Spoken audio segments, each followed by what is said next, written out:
আল্লাহ পাক তার নবীকে বলছেন, হে নবী মুহাম্মদ সাল্লাল্লাহু আলাইহি ওয়াসাল্লাম, আমি আপনার প্রতি এমন একটা কিতাব নাজিল করেছি, ওয়া নাযালনা আলাইকাল কিতাব, আমি আপনার প্রতি এমন একটা কিতাব নাজিল করেছি, তিবিয়ানান লিকুল্লি শাই, যে বইটা প্রত্যেকটা বিষয়ের ব্যাখ্যা।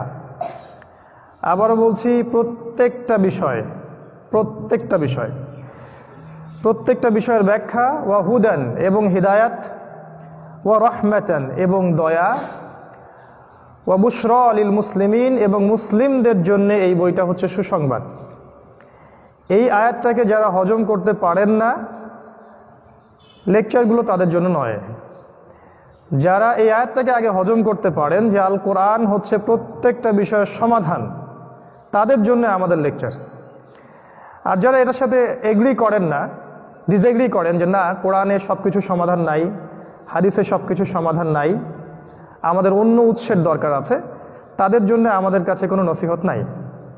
কারণ আল্লাহ পাক শুরুই করেছেন বইটা আলিফ লাম মিম যালিকাল কিতাব লা রাইবা ফিহি হুদাল লিল মুত্তাকিন আল্লাযীনা ইউমিনুনা বিল গায়বি। এই যে বিল গায়বি, আলিফ লাম মিম, এটা এমন একটা বই যে বইয়ে কোনো সন্দেহ নাই, এটা মুত্তাকিদের জন্য হেদায়েত। মুত্তাকি কারা?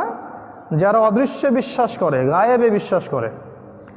আর গায়েবে বিশ্বাস কি কি? 6টা বিষয়: আল্লাহতে বিশ্বাস, ফেরেশতাগণের প্রতি বিশ্বাস, নবী রসুলগণের প্রতি বিশ্বাস, আসমানি কিতাবসমূহের প্রতি বিশ্বাস, পরকালের জীবনে বিশ্বাস এবং তাকদীর বা ভাগ্যের ভালো মন্দের প্রতি বিশ্বাস। এটা হচ্ছে ইউমিনুনা বিল গায়বি, গায়েবের প্রতি যারা ঈমান রাখে। দেখুন, এই 6টা হচ্ছে ঈমানের পিলার। এই 6টাকে কিন্তু আপনি যুক্তি দিয়ে, বিজ্ঞান দিয়ে, দর্শন দিয়ে ল্যাবরেটরিতে বসে পরীক্ষা করতে পারবেন না। তাই জ্ঞানের যে সংজ্ঞাটা আমাদেরকে শেখানো হয় স্কুল, কলেজ, ইউনিভার্সিটিতে, এখানে একটা শেকড়ের পার্থক্য আছে তাদের সাথে আমাদের। পার্থক্যটা হচ্ছে এই যে আমরা গায়েবে বিশ্বাস করি মুসলিমরা, আল্লাহকে দেখিনি, ফেরেশতাদেরকেও দেখিনি, বেঁচে থাকা অবস্থায় দেখার সুযোগ খুব একটা নাই, যদি না তারা কোনো রূপ নিয়ে আপনার সামনে আসেন। আমরা জিন জাতিকেও খুব একটা দেখিনি, আমরা পূর্ববর্তী কোনো আসমানি কিতাবও দেখিনি, আমরা কোনো নবী রসুলকেই দেখিনি চোখ দিয়ে। ইভেন আমাদের নবী মুহাম্মদ সাল্লাল্লাহু আলাইহি ওয়াসাল্লামকেও কিন্তু আপনি দেখেন নাই। পরকাল, এই জীবনটা আপনি দেখেননি, আমি দেখিনি। এবং তাকদীর বা ভাগ্যের যে ভালো মন্দ, এই বিষয়টা কিন্তু আমরা দেখি নাই।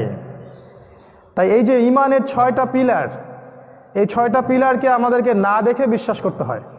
এটাই হচ্ছে মুত্তাকিদের প্রথম বৈশিষ্ট্য, ইউমিনুনা বিল গায়বি, অদৃশ্যে বিশ্বাস করে। তো যারা অদৃশ্যে বিশ্বাস করে তাদের এটা মেনে নিতে কোনো আপত্তি নাই যে কোরআন এবং সুন্নাহ মানবতার সকল সমস্যার সমাধান। যদি এই বিশ্বাস তার না থাকে তাহলে তো সে মুসলিম হতে পারে নাই।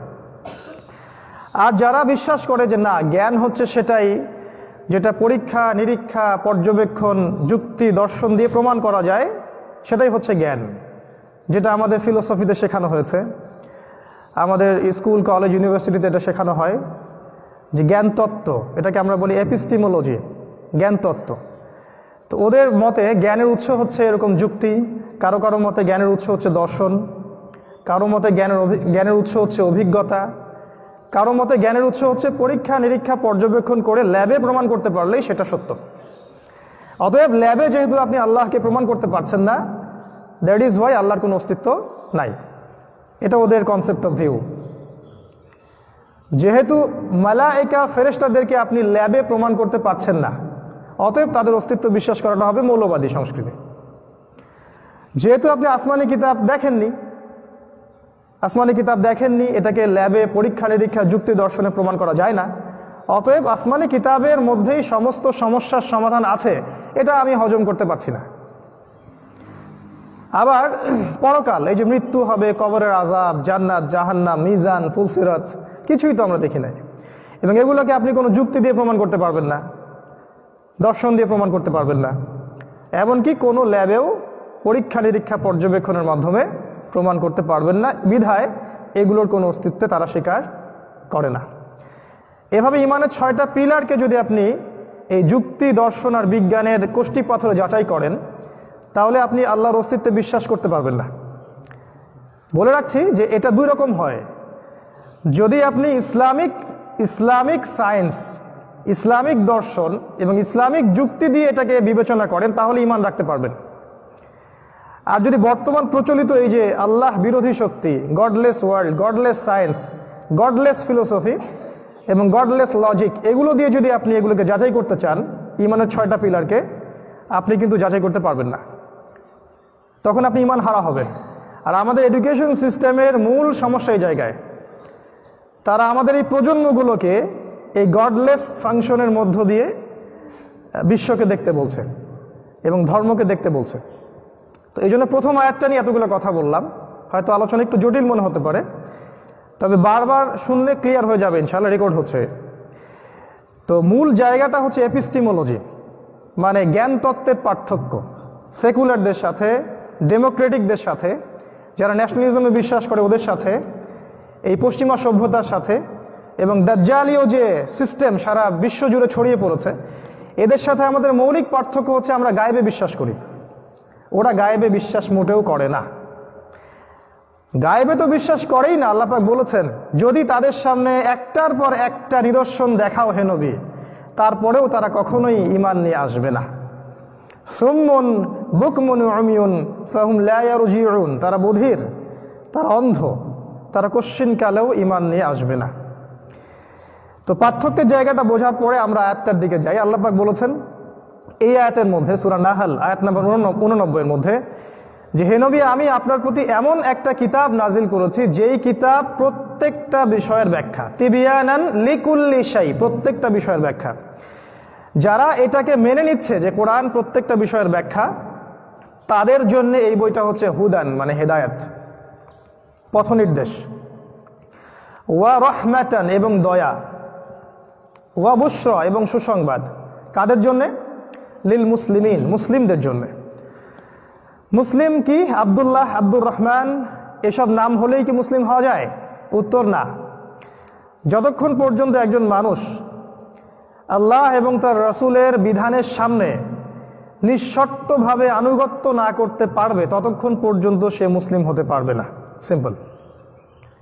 নাম হতে পারে আব্দুল্লাহ, আব্দুর রহমান, ওমর ফারুক, আবু বকর সিদ্দিক, মুজাহিদুল ইসলাম, তারপরেও আপনি কমিউনিস্ট হতে পারেন, তারপরেও আপনি ডেমোক্রেটিক হতে পারেন, তারপরেও আপনি সেকুলার থাকতে পারেন, যদি আপনি কোরআন এবং সুন্নাহর সামনে নিঃশর্ত আত্মসমর্পণ করতে না পারেন। নিঃশর্ত আত্মসমর্পণ মানে কোরআন এবং সুন্নাহর কোনো কথা আমার বুঝে আসুক চাই না আসুক, আমি সেটা মানতে বাধ্য, এর নাম মুসলিম। কিছু বিষয় আমার বুঝে আসবে, কিছু বিষয় আমার বুঝে নাও আসতে পারে। যেমন সলাতের অনেক সায়েন্টিফিক ফজিলত এখন আমরা বলছি, সলাত পড়লে দেহ ভালো থাকে, মাথার রক্ত চলাচল বাড়ে, ইত্যাদি ইত্যাদি অনেক কথা বলা হচ্ছে না? এগুলো এখন আমরা বলতে পারছি। তো সাহাবায়ে কেরাম রাদিয়াল্লাহু আনহু কি এগুলো জানার পরে সলাত আদায় করেছিলেন? যাকাতের অনেক সামাজিক ফজিলত আছে, ইকোনমিক ফজিলত আছে, হজ করলে অনেক ফজিলত হয়, উমরা করলে হয়, রোজা রাখলে ফিজিক্যাল স্ট্রাকচার বডি ভালো থাকে, তাই না? তো এগুলো জানার পরে কি তারা ইসলাম কবুল করেছেন, নাকি না জেনেই না বুঝেই নিঃশর্তভাবে আল্লাহ এবং তার রাসূলের আনুগত্য করেছেন? কোনটা? উত্তর, তারা নিঃশর্তভাবে আল্লাহ এবং তার রাসূলের আনুগত্য করেছেন। যে ব্যক্তি এই কাজটা করতে পারবে সে ব্যক্তিকে বলা হয় পরিপূর্ণ মুসলিম। বুঝতে পারলাম মুসলিম কাকে বলে? শুধু কোরআন হাদিস পড়লেও মুসলিম হওয়া যায় না, যতক্ষণ পর্যন্ত কোরআন এবং হাদিসের প্রতিটা বিধান সে বাস্তবায়ন না করছে। এই কনসেপ্টে যারা বিশ্বাসী তাদেরকে আমরা মুসলিম বলছি, আত্মসমর্পণকারী বলছি। এবং আল্লাহ পাক বলছেন এই মুসলিমদের জন্যই হচ্ছে কোরআন সুসংবাদ, হেদায়েত এবং রহমত। আরেকটা সুসংবাদ হচ্ছে এই মুসলিমরাই ইনশাআল্লাহ তাআলা জান্নাতে যাবে। এই জন্য আমরা বলি যে জান্নাত একটা সাম্প্রদায়িক জায়গা আর জাহান্নাম একটা অসাম্প্রদায়িক জায়গা। জাহান্নামে সমস্ত রিলিজিয়নের মানুষ থাকবে, সেখানে ইহুদি থাকবে, সেখানে খ্রিস্টান থাকবে, সেখানে মুশরিকরা থাকবে, সেখানে মুনাফিকরা থাকবে, ইভেন মুসলিম নামধারী যারা ইসলামের শত্রু তারাও থাকবে। এটা একটা অসাম্প্রদায়িক জায়গা।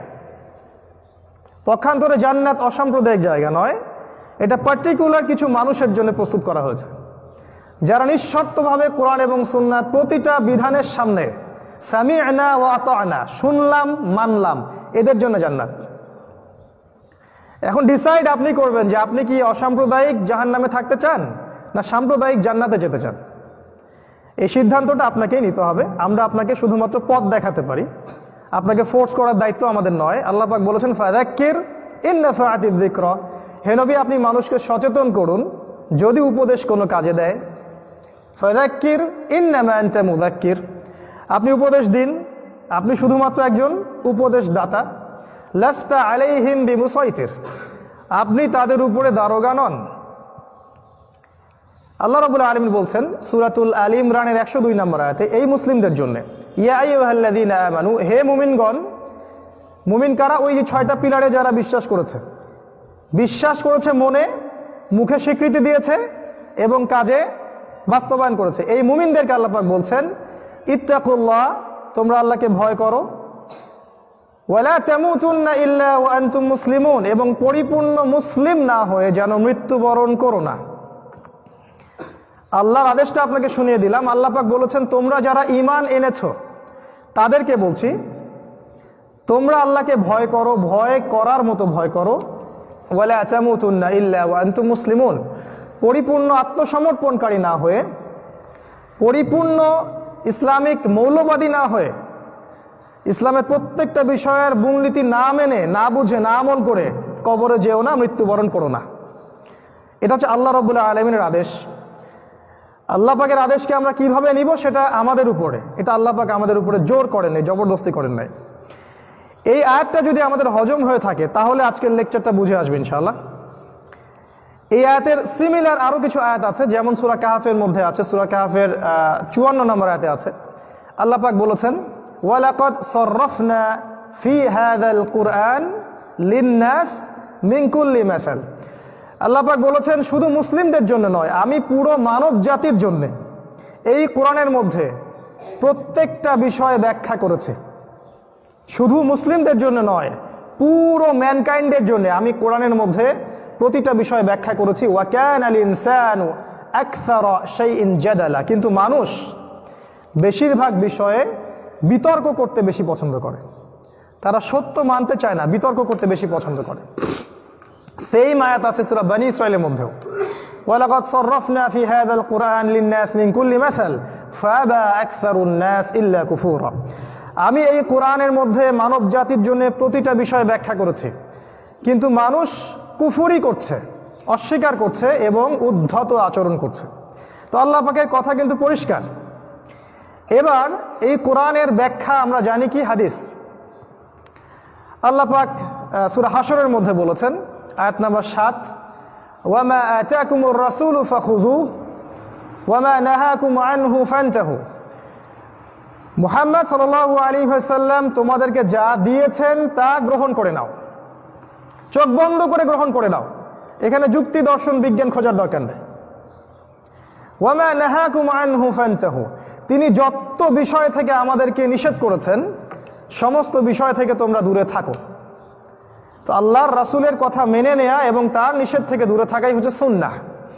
এই হলো কোরআন এবং সুন্নাহ। আল্লাহ পাক সূরা আলে ইমরানের মধ্যে বলেছেন আয়াত নম্বর 31-এ যে আল্লাহ পাক বলছেন কুল, হে নবী আপনি বলে দিন, ইন কুনতুম তুহিব্বুনাল্লাহ, তোমরা যদি আল্লাহকে ভালোবেসে থাকো, ফাত্তাবিউনি, তাহলে আমার অনুসরণ করো, অর্থাৎ নবী সাল্লাল্লাহু আলাইহি ওয়াসাল্লামের অনুসরণ করো। তাহলে কি হবে? ইউহিব্বুকুমুল্লাহ, আল্লাহ পাক তোমাদেরকে ভালোবাসবেন। ইয়াগফির লাকুম যুনুবাকুম, আল্লাহ পাক তোমাদের সমস্ত গুনাহ মাফ করে দিবেন, সমস্ত গুনাহ আল্লাহ পাক মাফ করে দিবেন। ওয়াল্লাহু গফুরুর রহিম, আল্লাহ পাক হচ্ছেন পরম করুণাময়, অসীম দয়ালু। এখানে আমরা আরেকটা সোর্স পেলাম, সুন্নাহ, রাসূলের আনুগত্য, তার ইতিআত করা। বিদায় হজের ভাষণে চলে আসেন। এবার বিদায় হজের ভাষণে নবী সাল্লাল্লাহু আলাইহি ওয়াসাল্লাম কি বলছেন? তারাকতু ফিকুম আমরাইন, আমি তোমাদের জন্য ছেড়ে যাচ্ছি মাত্র দুটো বস্তু। লন তাদিল্লু মা তামাসসাকতুম বিহিমা, তোমরা কশ্চিন কালেও পথভ্রষ্ট হবে না যতদিন পর্যন্ত এই দুটাকে আঁকড়ে ধরে থাকবে। কেমন করে আঁকড়ে ধরবে? মারির দাঁত দিয়ে কামড়ে ধরে থাকবে যেন ছুটে না যায়। দুটো বিষয় কি?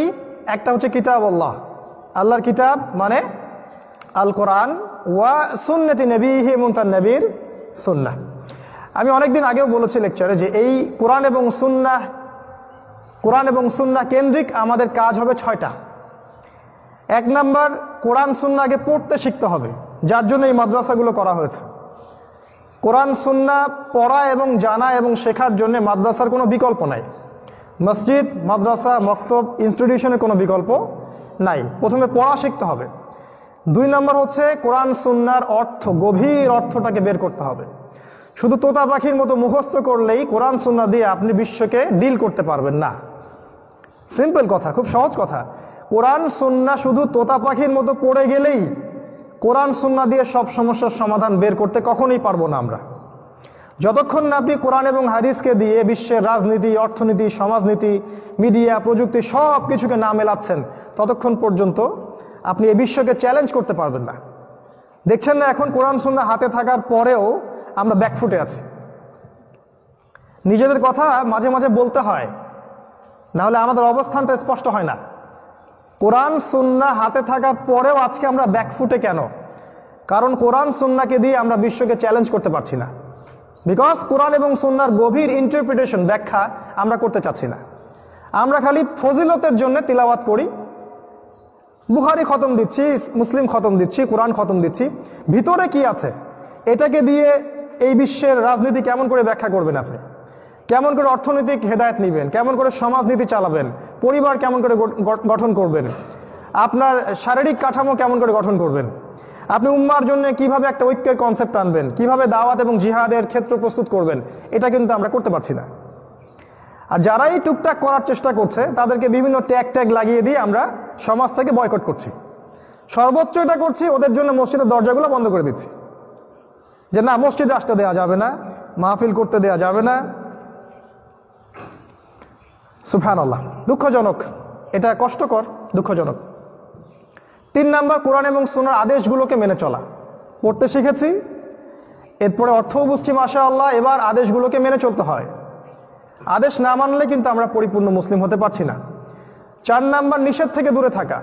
শুধু আদেশ মানলেই কেউ পরিপূর্ণ মুসলিম হয় না, যতক্ষণ পর্যন্ত না এর নিষেধগুলোকে বর্জন করছে। দেখবেন আমাদের প্রেক্ষাপট একটা আকীদা কাজ করে। অনেকেই দেখবেন সালাত, সিয়াম, হজ, যাকাত সবই করছে, বছর বছর হজ উমরা করছে, আবার দেখবেন ঘুষ খাচ্ছে, সুদ খাচ্ছে, জিনা করছে, মদ খাচ্ছে, আল্লাহ বিরোধী আইন, সংবিধান এগুলো বাস্তবায়ন করছে এবং পেট্রোনাইজও করছে এগুলোকে। এটা কেন? কারণ কোরআনের আদেশ তারা মানে, নিষেধটাকে তারা বর্জন করছে না। আল্লাহ পাক তাদের জন্য একটা সুসংবাদ দিয়েছেন, সূরা বাকারার মধ্যে আছে 85 এবং 86 নম্বর আয়াত পড়ে দেখবেন। আল্লাহ পাক বলেছেন, আফাতুমিনুনা বিবাদিল কিতাব ওয়া তাকফুরুনা বিবাদ। তবে কি তোমরা কিতাবের কিছু অংশকে মানো আর কিছু অংশকে অস্বীকার করো?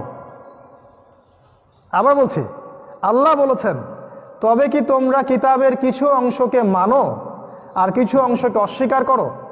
ফামা জাযাউ মান ইয়াফআলু যালিক। যারা এইরকম কাজ করবে ওদের জাযা বা পুরস্কার হচ্ছে ইল্লা খিজিউন ফিল হায়াতিদ দুনিয়া। এই দুনিয়াতেই, দুনিয়ার হায়াতেই ওদেরকে আমি খিজিউন, লাঞ্ছনা, লাঞ্ছিত করে দিব এই পৃথিবীতেই। এই যে পৃথিবীতে আজকে আমরা লাঞ্ছিত হচ্ছি, এই যে আমাদের পাপের কারণে। কোরআনের কিছু অংশ মানি, কিছু অংশ মানি না। হাদিসের কিছু অংশ মানি, কিছু অংশ মানি না। ইল্লা খিজিউন ফিল হায়াতিদ দুনিয়া, এই দুনিয়াতেই লাঞ্ছিত করে দিব। ওয়া ইয়াউমাল কিয়ামা, আর কিয়ামতের দিন ইউরাদ্দুনা ইলা আশাদ্দিল আযাব, কিয়ামতের দিন আমি এদেরকে ফিরিয়ে নিব আশাদ্দিল আযাব, কঠিন যন্ত্রণাদায়ক শাস্তির দিকে। নাউযুবিল্লাহ। কি পাপের কারণে? তারা কিন্তু মুসলিম, তারা কিন্তু আহলে কিতাব, তারা আল্লাহর কিতাব মেনেই চলছে, কিন্তু এক অংশ মানে, এক অংশ মানে না। যেগুলো আমাদের পক্ষে যায় সেগুলো মানি, যেগুলো মানলে জনগণ আমাদেরকে ভোট দিবে সেগুলো মানি, আর যেগুলো মানলে সমস্যা আছে, জাতিসংঘ আমাদেরকে চেপে ধরবে, ওগুলো মানি না। সিম্পল। আমরা আল্লাহকে ভয় করি না, আমরা এখন ইহুদি খ্রিস্টান জোটকে ভয় করি। যতই গলাবাজি করি না কেন, আসলে প্রকৃতপক্ষে আমরা আল্লাহকে ভয় করছি না। আল্লাহ পাক বলেছেন যে আমি ভয় পাওয়ার অধিক যোগ্য, হকদার। এরকম অনেক আয়াত কোরআনে আছে না, যে আমাকেই বেশি ভয় করা উচিত ছিল, কিন্তু তারা আমাকে ভয় করছে না। আতাখশাউনাহুম, তোমরা কি ওদেরকে ভয় পাও? আল্লাহু আহাক্কু আন ইয়াখশাউহু ইন কুনতুম মুমিনিন, আল্লাহই বেশি হকদার যে তোমরা তাকে ভয় করবে, ইন কুনতুম মুমিনিন, যদি তোমরা মুমিন হয়ে থাকো। দুঃখজনক, এটাও আমাদের বাস্তবতা। 4 নাম্বার, আদেশ মানলে আপনাকে নিষেধ বর্জন করতে হবে। 5 নাম্বার হচ্ছে এর কোরআন এবং সুন্নাহর দাওয়াতটাকে প্রচার করা, একটা লিবারেল প্ল্যাটফর্ম ক্রিয়েট করে। লিবারেল প্ল্যাটফর্ম বলতে বোঝাচ্ছি না যে পশ্চিমাদের সাথে আপোষ করতে হবে। এই লিবারেল শব্দের অর্থ হচ্ছে ইসলামপন্থী যারা আছি সবার ভালোটুকু নিয়ে খারাপটুকুকে বর্জন করে এমন একটা প্ল্যাটফর্ম ক্রিয়েট করা, বা এমন প্ল্যাটফর্মে দাওয়া দেয়া যেখানে সব ভাইকে এক জায়গায় বসানো যায়, সবাইকে আপোষে সালাম কালাম বিনিময়ের একটা জায়গা করে দেয়া যায়। সাম্প্রদায়িক দল কেন্দ্রিক দাওয়াত না, ফেরকা কেন্দ্রিক দাওয়াত না, উম্মার জন্য দাওয়াত, এরকম দাওয়াতের একটা প্ল্যাটফর্ম থাকা উচিত ছিল। যারা এই প্ল্যাটফর্মের কথা বলছেন তারা বিতর্কিত, কারণ তাদেরকে আবার মানুষ মনে করছে এরা গোলালু মার্কা মানুষ, এরা সব তরকারিতেই চলে। আফসোস, মানে উম্মার ঐক্য নিয়ে যারাই কথা বলেছে তাদেরকেই অপদস্থ করা হয়েছে বাংলার মাটিতে। বাইরের কথা বাদ দেন, বাংলাদেশে কথা বলছে। কিন্তু এটাই সঠিক মানহাজ, যে আপনাকে কোরআন এবং সুন্নাহর দাওয়াতটা দিতে হবে আমভাবে সবার জন্য, নির্দিষ্ট কোনো দল, নির্দিষ্ট কোনো মাযহাব, নির্দিষ্ট কোনো তরিকা, ফেরকার জন্য নয়। তাহলে যেটা হবে, আপনি জামায়াতের নামে একটা ফেরকায় ঢুকে আসেন। আপনি মনে করছেন আমি এবং আমার সাথে যে 1000 মানুষ আছে এরাই জামায়াত, তাহলে ওই যে ভাই, ওই যে আলেম, তার সাথেও তো আরো 2000 মানুষ আছে, ওরা আবার কি? তাহলে এই কনসেপ্টটা ক্লিয়ার হচ্ছে না। উম্মাহ, এই উম্মাহ হচ্ছে ওয়ান উম্মাহ কনসেপ্ট, এটাই জামাআহ। এর মধ্যে কিছু মানুষ ভুল করে হয়তো শিরকে লিপ্ত হয়ে গেছে, ওদেরকে শিরক থেকে বের করে আনতে হবে। কিছু মানুষ বেদাতে লিপ্ত হয়ে গেছে, ওদেরকে বের করে আনতে হবে। যতক্ষণ পর্যন্ত স্পষ্ট কুফরি, স্পষ্ট শিরক, স্পষ্ট হারাম এবং বেদাতে কেউ লিপ্ত হচ্ছে না, ততক্ষণ পর্যন্ত সে আমার ভাই। যদি তারা লিপ্ত হয়ে যায়, তারপরেও তাদেরকে আমার কাছে ফিরিয়ে আনার জন্য আমাকে হিকমা, পদ্ধতি, কৌশল অবলম্বন করে ওদের কাছে দাওয়া দিয়ে ইসলামের দিকে আনতে হবে। এটা করতে পারিনি বলেই উম্মার মধ্যে কোনো ঐক্য নাই। যতই বড় গলাবাজি করেন তাওহীদপন্থী জনতা, আমাদের 90% মুসলিম না, আপনারা বিভক্ত। কুলুবুহুম শাত্তা, আপনাদের হৃদয় বিভক্ত। আল্লাহ রসুল বলে গিয়েছিলেন যে আমার উম্মাহ 73 দলে বিভক্ত হয়ে যাবে। 73 মানে নট অনলি 73, নট অনলি 73, এটার মানে হচ্ছে অসংখ্য দলে বিভক্ত হয়ে যাবে। কুল্লুহুম ফিন নার, প্রত্যেকটা দলই জাহান্নামে যাবে, ইল্লা মিল্লাতান ওয়াহিদা, একটা মাত্র দল ছাড়া। মা আনা আলাইহি ওয়া আসহাবি, আমি যার উপরে আছি, আমার সাহাবীরা যার উপরে আছে। তো আমি যার উপরে আছি এবং সাহাবীরা যার উপরে আছে, সাহাবায়ে কেরাম রাদিয়াল্লাহু আনহু কি এভাবে 1000টা দলে বিভক্ত হয়ে গিয়েছিলেন? তারা খারেজিদের বিরুদ্ধে যুদ্ধ করেছেন, তারপরেও বলেছেন যে তারা আমাদের উম্মারই কেউ। তারা বলেননি তারা উম্মার অন্তর্ভুক্ত না, তারা বলেছেন যে তারা বিভ্রান্ত হয়ে গেছে। দেখেছেন, যুদ্ধ হচ্ছে খারেজিদের বিরুদ্ধে, কিন্তু আলী রাদিয়াল্লাহু আনহু কিন্তু বলছেন না যে তারা কাফের, বরং তিনি বলছেন যে খারেজিরা তো কুফরি থেকেই পালিয়ে বেড়াচ্ছে, তারা বিভ্রান্ত। তো আমরা এই যে দাওয়াতের ক্ষেত্রে সংকীর্ণ হয়ে গেছি, এই কারণে দেখা যাচ্ছে যে আমাদের মধ্যে উম্মার ঐক্যবদ্ধ কোনো প্ল্যাটফর্ম কাজ করছে না। তবে আমি খুব আশাবাদী এই কারণে যে বর্তমান যুব সমাজ এবং যুবতীরা যারা আছে, যুবক যুবতী এবং যারা মাশাআল্লাহ ম্যাচিউরড মানসিকতা রাখেন, যারা ওয়ার্ল্ড অ্যাফেয়ার্সগুলো বোঝেন, ইকোনমিক্স বোঝেন, স্পেশালি যারা জেনারেল ব্যাকগ্রাউন্ড থেকে ইসলামের দিকে আসছেন, তাদের মধ্যে আমি লক্ষ্য করছি মাশাআল্লাহ তারা কিন্তু উম্মার ঐক্য নিয়ে কাজ করার চেষ্টা করছেন। এবং আমি দোয়া করি আল্লাহ পাকের কাছে, আল্লাহ পাক তাদেরকে কবুল করুন, আল্লাহুম্মা আমিন। এবং আজ হোক আর কাল হোক, আমরা যদি নাও করতে পারি, আমাদের পরবর্তী প্রজন্ম যেন উম্মাকে ঐক্যবদ্ধ করতে পারে, আল্লাহ পাক সে তৌফিক দান করুন, আল্লাহুম্মা আমিন। দাওয়াতটা হবে লিবারেল, একটা প্ল্যাটফর্ম কেন্দ্রিক, যেখানে সমস্ত মাযহাবের ভাই, মানহাজের ভাই, তরিকার ভাইরা আসবে, বসবে, একে অপরের সাথে সালাম বিনিময় করবে। এটাই সালাফিদের মানহাজ, এটাই রিয়েল সালাফিদের মানহাজ ছিল। আরেকটা কাজ আমরা করিনি, সেটা হচ্ছে কোরআন এবং সুন্নাহর যে আইন শাসনগুলো আছে, হুকুমগুলা, হুদুদ, কেসাস, এগুলোকে আমরা বাস্তবায়ন করি নাই। এটা ছিল 6 নম্বর কাজ, যেটা আমাদের করা উচিত ছিল। আমাদেরকে দাজ্জালের সভ্যতা বুঝিয়েছে যে কোরআন এবং সুন্নাহর আইন, হুদুদ, কিসাস, এগুলোকে শরিয়া ল, এগুলো বাস্তবায়ন করে তারাই যারা ব্যাকডেটেড, যারা সেকেলে, যারা মৌলবাদী। আধুনিক মানুষ তো এটা করে না, আধুনিক মানুষরা এটা করতে পারে না। যেমন একটা বিষয় প্রচলিত আছে সমাজে, যে কোনো সভ্য পুরুষ 2টো বিয়ে করতে পারে না। আমাদের সমাজে এটা প্রচলিত আছে না? একজন ভালো চরিত্রের পরিশুদ্ধ পুরুষ কখন দুইটা বিয়ে করতে পারে না। যে দুটো বিয়ে করছে নিশ্চয়ই চরিত্রের মধ্যে কোনো ত্রুটি আছে। নাউযু বিল্লাহি মিন যালিক। এরকমই তারা বুঝিয়েছে যারা এ যুগে কোরআন এবং সুন্নাহর শরিয়া ল নিয়ে কথা বলছে, তারা সেকেলে মানুষ, তারা মৌলবাদী, তারা ব্যাকডেটেড, বা তারা জঙ্গি, বা তারা সন্ত্রাসী ইত্যাদি। এই কথাগুলো যারা বলছে ঈমান তাদের কেটে গেছে অনেক আগেই। আল্লাহ রাব্বুল আলামিন কোরআন এবং সুন্নাহর মৌলিক বার্তা দিয়েছেন যে ওয়ামান লাম ইয়াহকুম বিমা আনজালাল্লাহু ফাউলাইকা হুমুল কাফিরুন। সূরা মাইদা আয়াত নাম্বার 44, 45, 47 পড়ে দেখবেন। আল্লাহ পাক বলেছেন, যে ব্যক্তি বা যে সম্প্রদায় বা যে জাতি বা যে গোষ্ঠী, যে কেউ আল্লাহর আইন এবং বিধান দ্বারা শাসন পরিচালনা করে না, তারা কাফের। ফাউলাইকা হুমুল ফাসিকুন, তারা ফাসিক। ফাউলাইকা হুমুজ জালিমুন, তারা জালেম। তিনটাই বলেছেন আল্লাহ পাক। সূরা মাইদা পড়েন 44, 45, 47 নম্বর আয়াত। আল্লাহ পাক বলেছেন, যারা আল্লাহর বিধান দিয়ে শাসন কার্য বিচার ফয়সালা করে না, তারা কাফের, তারা জালিম, তারা ফাসিক। তিনটাই। এখানে আসলে ক্লাসিফিকেশনের কিছু নাই যে কাফের হলে এক হুকুম, ফাসিক হলে আরেক হুকুম, জালেম হলে আরেক হুকুম। তিনজনের পরিণতি সেম, জাহান্নাম। জাহান্নামে কাফেরও যাবে, ফাসিকও যাবে, জালেমও যাবে। এই 6 নম্বর কাজটা আমরা করতে পারি নাই। যারা এর পক্ষে কথা বলছে তাদেরকে এখন বিতর্কিত করে ফেলা হচ্ছে। কিন্তু ইনশাআল্লাহ তাআলা আমরা কথা বলি আর নাই বলি, আর এখন যারা আছেন তারা এটা বাস্তবায়ন করুক বা নাই করুক, আগামী অল্প সময়ের মধ্যেই পুরো বিশ্বের প্যাটার্নটা চেঞ্জ হয়ে যাবে ইনশাআল্লাহ। এবং অচিরেই জেরুজালেম থেকে ইসলামী খিলাফা আবারও বাস্তবায়ন হতে যাচ্ছে ইনশাআল্লাহু আযজা ওয়া জাল। পৃথিবীর কোনো শক্তি, কোনো ব্যক্তিগত শক্তি, সামাজিক শক্তি, কোনো সামরিক শক্তি, কোনো অস্ত্র বা কোনো রাষ্ট্র বা কোনো মিডিয়া এর চুল পরিমাণও ক্ষতি করতে পারবে না ইনশাআল্লাহ তাআলা। কারণ আল্লাহর রাসূল মুহাম্মদ সাল্লাল্লাহু আলাইহি ওয়াসাল্লাম অনেক অগণিত সহিহ হাদিসের মধ্যে এর ভবিষ্যৎবাণী করে গেছেন। এটা অবশ্যই হতে যাচ্ছে, হয় আমার দ্বারা, না হয় আপনার দ্বারা, অথবা আপনার বাচ্চাদের দ্বারা, অথবা তাদের বাচ্চাদের দ্বারা। এর চেয়ে বেশি সময় আছে বলে আমাদের কাছে মনে হয় না। এই হচ্ছে আমাদের ফিউচার। আমরা আজকের যে টপিকটা, এই টপিকটাকে বোঝার আগে একটা লম্বা ভূমিকা শেষ করলাম। কারণ যতক্ষণ পর্যন্ত আপনার হজম হবে না যে কোরআন এবং সুন্নায় প্রত্যেকটা বিষয়ের সমাধান আছে, এবং কোরআন সুন্নাহর এই 6টা হক যদি আমরা আদায় করতে পারি, only then and only then আপনি এই রেজাল্টটা পাবেন, তার আগে পাবেন না। রেজাল্ট পাই নাই বিকজ আমরা এই 6টা হক আদায় করতে পারি নাই। বিশ্বাস করেন, আমাদের কনভেনশনাল ইসলামিক স্কলারশিপ এই 6টা হককে বাস্তবায়ন করতে টোটালি ফেল্ড, একদম টোটালি ফেল্ড।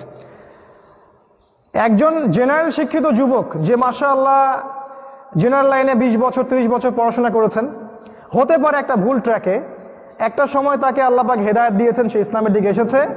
এরপরে যখন সে বিশ্বের সাথে ইসলামকে মেলাচ্ছে, তার কাছে মনে হচ্ছে ইসলামের সব সমাধান নাই। আসলেই তার কাছে মনে হচ্ছে যে ইসলাম তো অর্থনীতিকে ডিল করতে পারছে না, ইসলাম দিয়ে তো পলিটিক্সকে ডিল করা যাচ্ছে না, ইসলাম দিয়ে তো বর্তমান এই যে পশ্চিমা সভ্যতার আগ্রাসন, এটাকে রোধ করা যাচ্ছে না, মিডিয়া যেভাবে ইসলামকে আক্রমণ করছে কোরআন সুন্নাহ দিয়ে, এটাকে রোধ করা যাচ্ছে না। তার কাছে কিন্তু এটা মনে হচ্ছে, এবং সে উত্তর খোঁজার জন্য বিভিন্ন আলেমের কাছে যাচ্ছে। কোনো আলেম তাকে স্যাটিসফাই করতে পারছে না, কোনো আলেম তাকে স্যাটিসফাই করতে পারছে না, ইল্লা মাশাআল্লাহ 2-1 আলেমের কথা বাদ দিলাম। এই যদি হয় প্রেক্ষাপট, তার মানে আমরা কোরআন সুন্নাহ সেই হকগুলো বাস্তবায়ন করতে পারি নাই, ব্যর্থ, টোটালি ফেইল্ড। তার মানে আমাদের দারুল উলুম যেগুলো আছে এবং যেগুলো আমাদের ইসলামিক এডুকেশন সিস্টেমটা আছে, এখানে অনেক কিছু কাজ করার বাকি আছে। এখানে অনেকগুলো সাবজেক্ট ইনক্লুড করা উচিত ছিল। ফর এক্সাম্পল হিস্ট্রি, ইসলামের ইতিহাস আপনি কয়টা মাদ্রাসায় পাচ্ছেন? ইকোনমিক্স, ইসলামিক ইকোনমিক্স আপনি কয়টা মাদ্রাসায় পড়ছেন? আমাকে অ্যান্সার দেন। ইসলামিক জিওপলিটিক্স কয়টা মাদ্রাসায় পড়ানো হচ্ছে বলেন? ইসলামিক ফিলোসফিও আছে, এটা কয়টা মাদ্রাসায় পড়ানো হয়? বরং এই ইসলামিক ফিলোসফি আমরা জেনারেল লাইনে পড়ে আসছি। আশ্চর্যের ব্যাপার। দেখেন, আখিরুজ্জামান, শেষ জামানার জ্ঞান কয়টা মাদ্রাসায় পড়ানো হচ্ছে বলেন? সবচেয়ে ডেঞ্জার জামানা শেষ জামানা, এবং এই জামানার সবচেয়ে বড় ফিতনার নাম মাসিহুদ দাজ্জাল। আমাকে বলেন কয়টা মাদ্রাসায়, কয়টা মসজিদে বা কয়টা জুমার খুতবায় এই দাজ্জালকে কেন্দ্র করে কথা বলা হচ্ছে, যাকে নবী সাল্লাল্লাহু আলাইহি ওয়াসাল্লাম বলেছেন এর চেয়ে বড় কোনো ফিতনা পৃথিবীর হিস্ট্রিতে কখনো আসে নাই। তো সবচেয়ে বড় ফিতনা নিয়ে আমরা কয়জন পড়াশোনা করছি?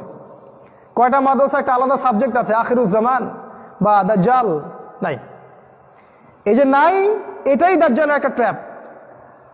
এবং দাজ্জাল তার ফলোয়ারদেরকে দিয়ে এডুকেশন সিস্টেমটাকে করাপ্টেড করে ফেলেছে, যাতে আপনি সারা জীবন পড়বেন একটা জিনিস, কিন্তু মনে হবে যে আপনি অনেক জ্ঞান অর্জন করেছেন, দিন শেষে at the end of the day আপনার আসলে বেইজে কিছুই নাই। ওই বেইজ দিয়ে আপনি এই ওয়ার্ল্ডকে চ্যালেঞ্জ করতে পারছেন না। আর যারা টুকটাক চ্যালেঞ্জ করার চেষ্টা করছেন, তাদেরকে আবার আপনারাই, ঘরের মানুষরাই বিতর্কিত করছেন। আপনাদের উচিত ছিল তাদেরকে আরো সাপোর্ট দেয়া, তাদের কোনো ভুল হলে সংশোধন করে দেয়া, বা পার্সোনালি তাকে নসিহা করা। সেটা না করে আপনারা পাবলিকলি তাদেরকে পচানোর চেষ্টা করছেন, যখন যুবকরা তাদের কথা শুনছে, যুবতীরা ওদের কথা শুনছে, এবং অনেক বিজ্ঞ মানুষরা তাদের কথা শুনছে। আমরা দোয়া করি আল্লাহর কাছে, আল্লাহ পাক এই ক্রিটিক্যাল সিচুয়েশন থেকে আমাদেরকে বেরিয়ে আসার তৌফিক দান করুন, আল্লাহুম্মা আমিন।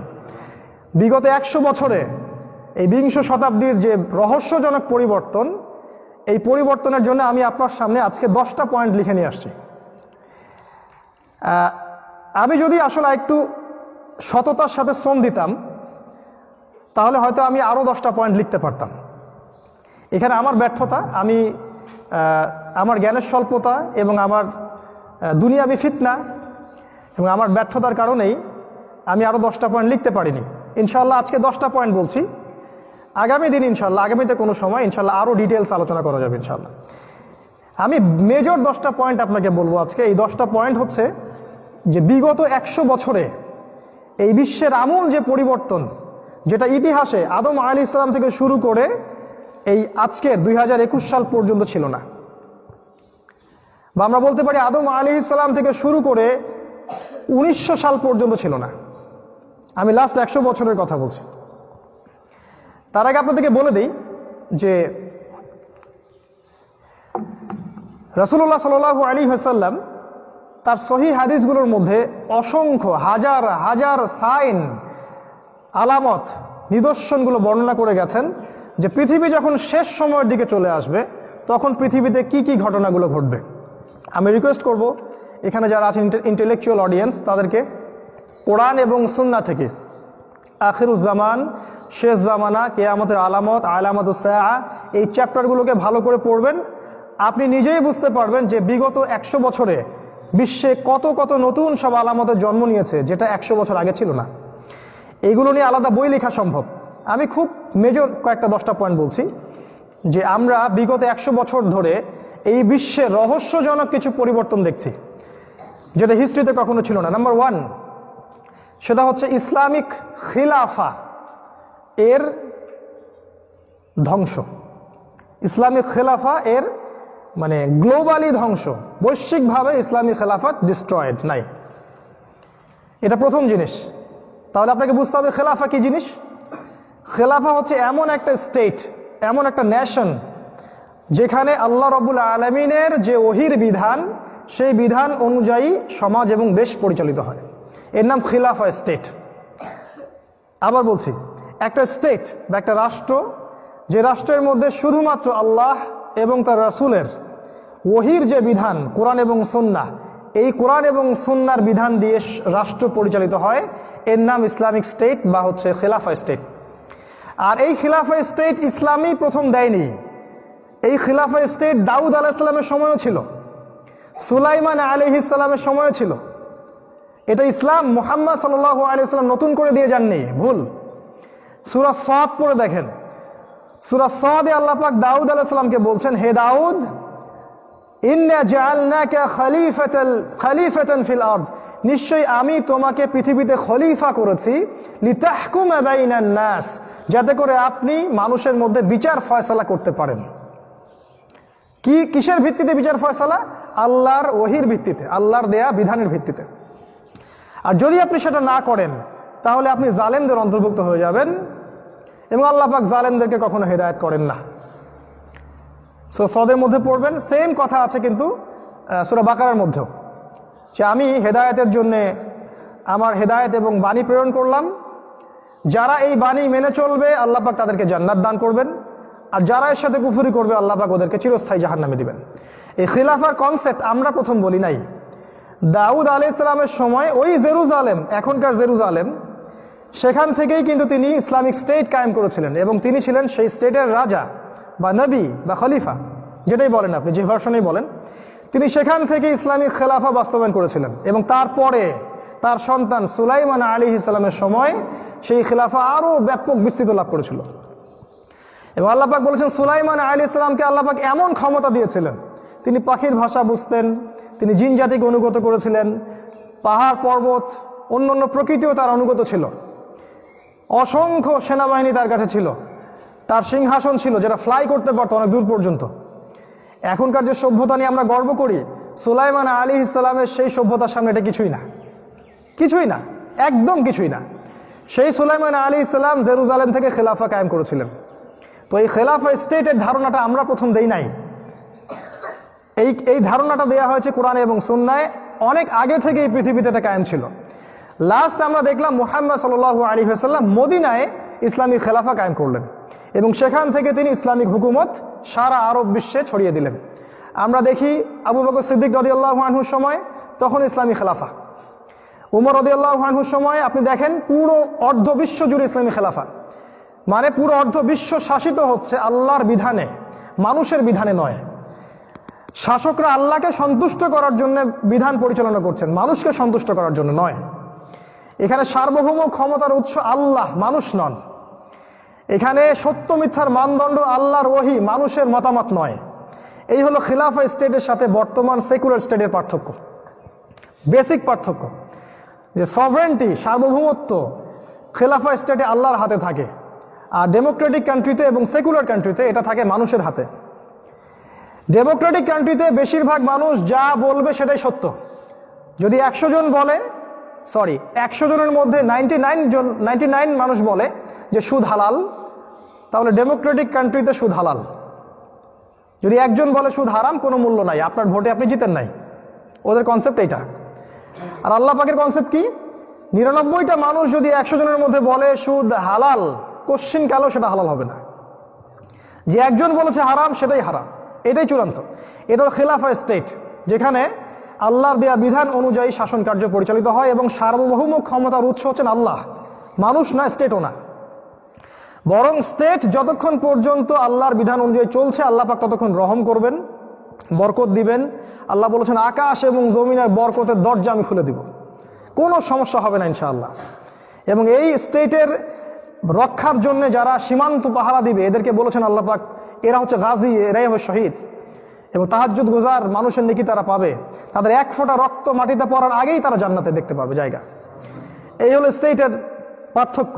আর এখন আপনি যেখানে করছেন পরিশ্রম, in vein, at the end of the day এটা ইন ভেইন, এর কোনো ফলাফল থাকে না। এটা এই মেজর পার্থক্যটা দেখবেন লাস্ট 100 বছরে খিলাফা স্টেটের কনসেপ্টটা উঠে গেছে। যখন খিলাফা স্টেট ছিল, কেমন ছিল চিত্রটা একটু দেখাই। আবু বকর সিদ্দিকের সময় কেউ যাকাত দিতে অস্বীকার করলে রাষ্ট্র তার বিরুদ্ধে যুদ্ধ ঘোষণা করত, এবং একটা ছাগলের খুঁট যদি কেউ যাকাত না দিত, তার বিরুদ্ধেও যুদ্ধ ঘোষণা করা হতো, এবং এতে করে রাষ্ট্রের অর্থনীতি সমৃদ্ধশালী হতো। বাংলাদেশে আজকে এত মানুষ আছে যাদের যাকাতের টাকা যদি কালেকশন করা যেত, পদ্মা সেতুর মতো 10টা সেতু করা সম্ভব, শুধু যাকাতের টাকা দিয়ে, কিচ্ছু লাগে না, রাষ্ট্রীয় ট্যাক্সেরও দরকার নাই, অনলি যাকাত। এমনও ব্যক্তি আছে বাংলাদেশে যারা বাইরে এত টাকা পয়সা পাচার করেছে, যাদের ওই টাকাটা, কালো টাকা যদি আপনি যাকাতটা নিতে পারতেন বা আনতে পারতেন, ওই টাকা তো যাকাত হয় কিনা এটা আরেকটা ফতোয়া, ওইটা যদি আনতে পারতেন তাহলে ওই টাকা দিয়ে আপনি দেশের এমন যত পতিতা আছে সমস্ত পতিতার আপনি কর্মসংস্থান করতে পারতেন। তো খিলাফা স্টেটের কনসেপ্টটাই ডিফারেন্ট। আবু বকর সিদ্দিকের সময় এটা ছিল। উমর রাদিয়াল্লাহু আনহুর সময় দেখেন, তিনি বলছেন যে আমি ভয় করি যে ইরাকের ফোরাত নদীর তীরে যদি কোনো ছাগলের বাচ্চা না খেয়ে মারা যায়, আমি উমর ভয় করছি যে আল্লাহ পাক এজন্য হয়তো আমাকে জবাবদিহি করাবেন। আজকে এটা আপনি কোথায় পাবেন? তিনি খুতবা দিতে উঠেছেন, তার গায়ে 2টা জামা, জনগণ তাকে প্রশ্ন করছে যে আপনার গায়ে 2টা জামা কেন, আমাদের গায়ে একটা জামা কেন? আপনি আমাদেরকে একটা করে দিলেন, কিন্তু আপনার গায়ে 2টা কেন?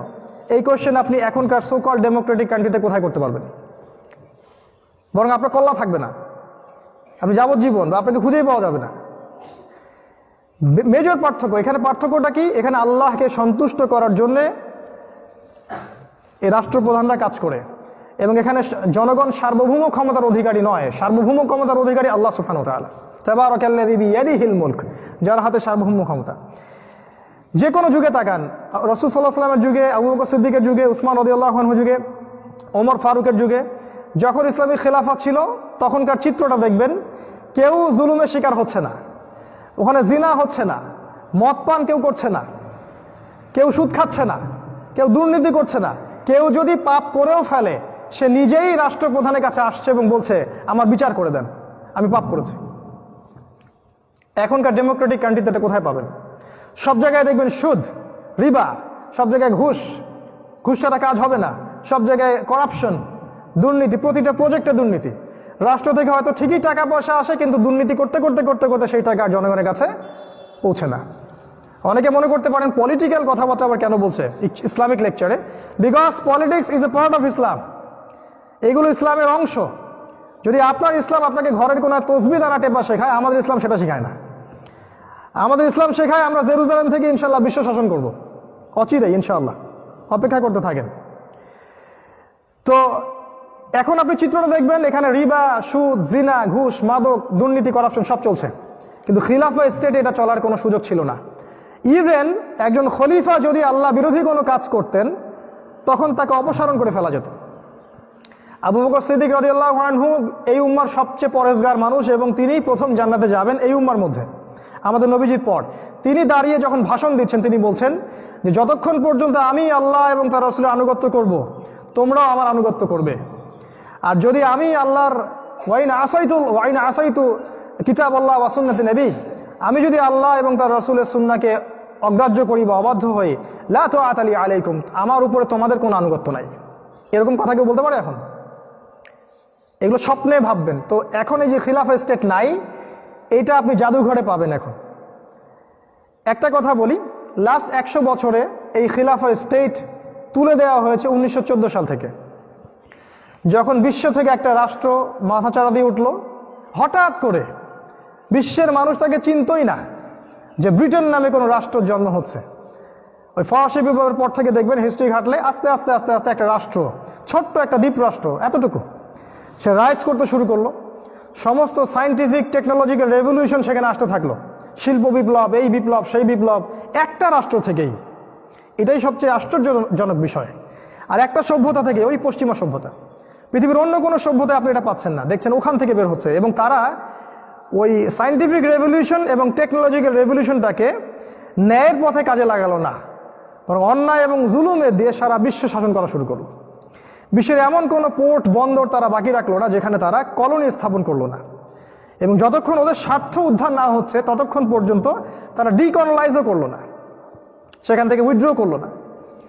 ওই রাষ্ট্র থেকে একটা রেভলিউশন দেখতে পাচ্ছি। এরপরে দেখা যায় যে ওই ছোট্ট রাষ্ট্রটা একটা বিশ্বকে শাসন করার যে এজেন্ডা, এই এজেন্ডার মধ্যে প্রথম পদক্ষেপ হিসেবে ইসলামী খেলাফাটাকে দুনিয়া থেকে বিদায় নেওয়ার জন্য প্ল্যান করলো। এবং প্ল্যানে তারা সফলও হলো। তারা মুসলিমদের মধ্যে অভ্যন্তরীণ ট্রোনদল সৃষ্টি করে দিল। আরব জাতীয়তাবাদ এবং তুর্কি জাতীয়তাবাদের ধোঁয়া তুলে তারা আরবদের সাহায্য নিয়ে তুর্কিদের উসমানীয় যে খেলাফা ছিল, এই খেলাফাটাকে 1914 সালে তারা ধ্বংস করে দিল। আমি একটা কথা বলে রাখি হিস্ট্রি ছাত্র হিসেবে, 1914 সালের আগে পুরো বিশ্ব থেকে একসাথে ইসলামিক খেলাফা কখনো চলে যায়নি, কখনো না। পুরো ওয়ার্ল্ড থেকে ইসলামিক খেলাফা একেবারেই চলে গেছে এমন কখনো হয়নি।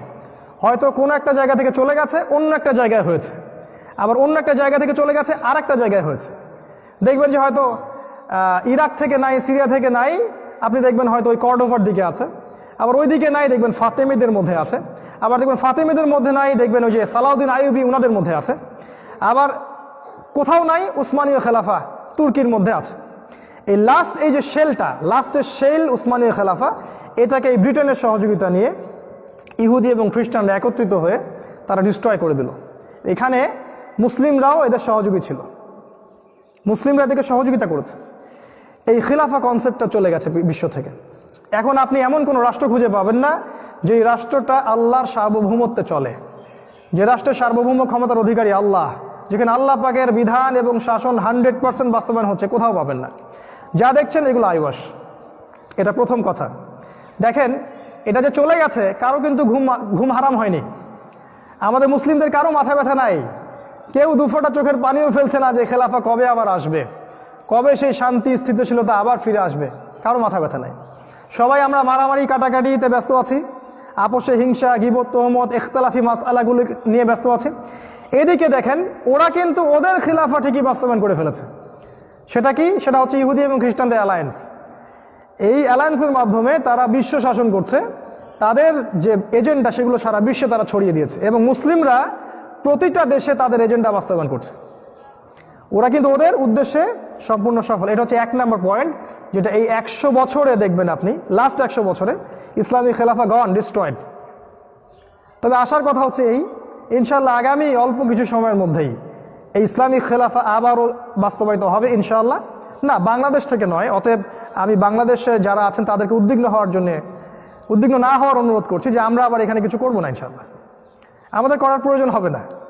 আল্লাহ রাসূল সাল্লাল্লাহু আলাইহি ওয়াসাল্লাম বলেছেন খেলাফা বাস্তবায়ন হবে ওই জেরুজালেম থেকে, এবং যখন বাস্তবায়িত হবে ইমামুল মাহদি এবং ঈসা আলাইহিস সালামের হাত ধরে, তখন বিশ্বের কোনো শক্তি তাদের সামনে দাঁড়াতে পারবে না।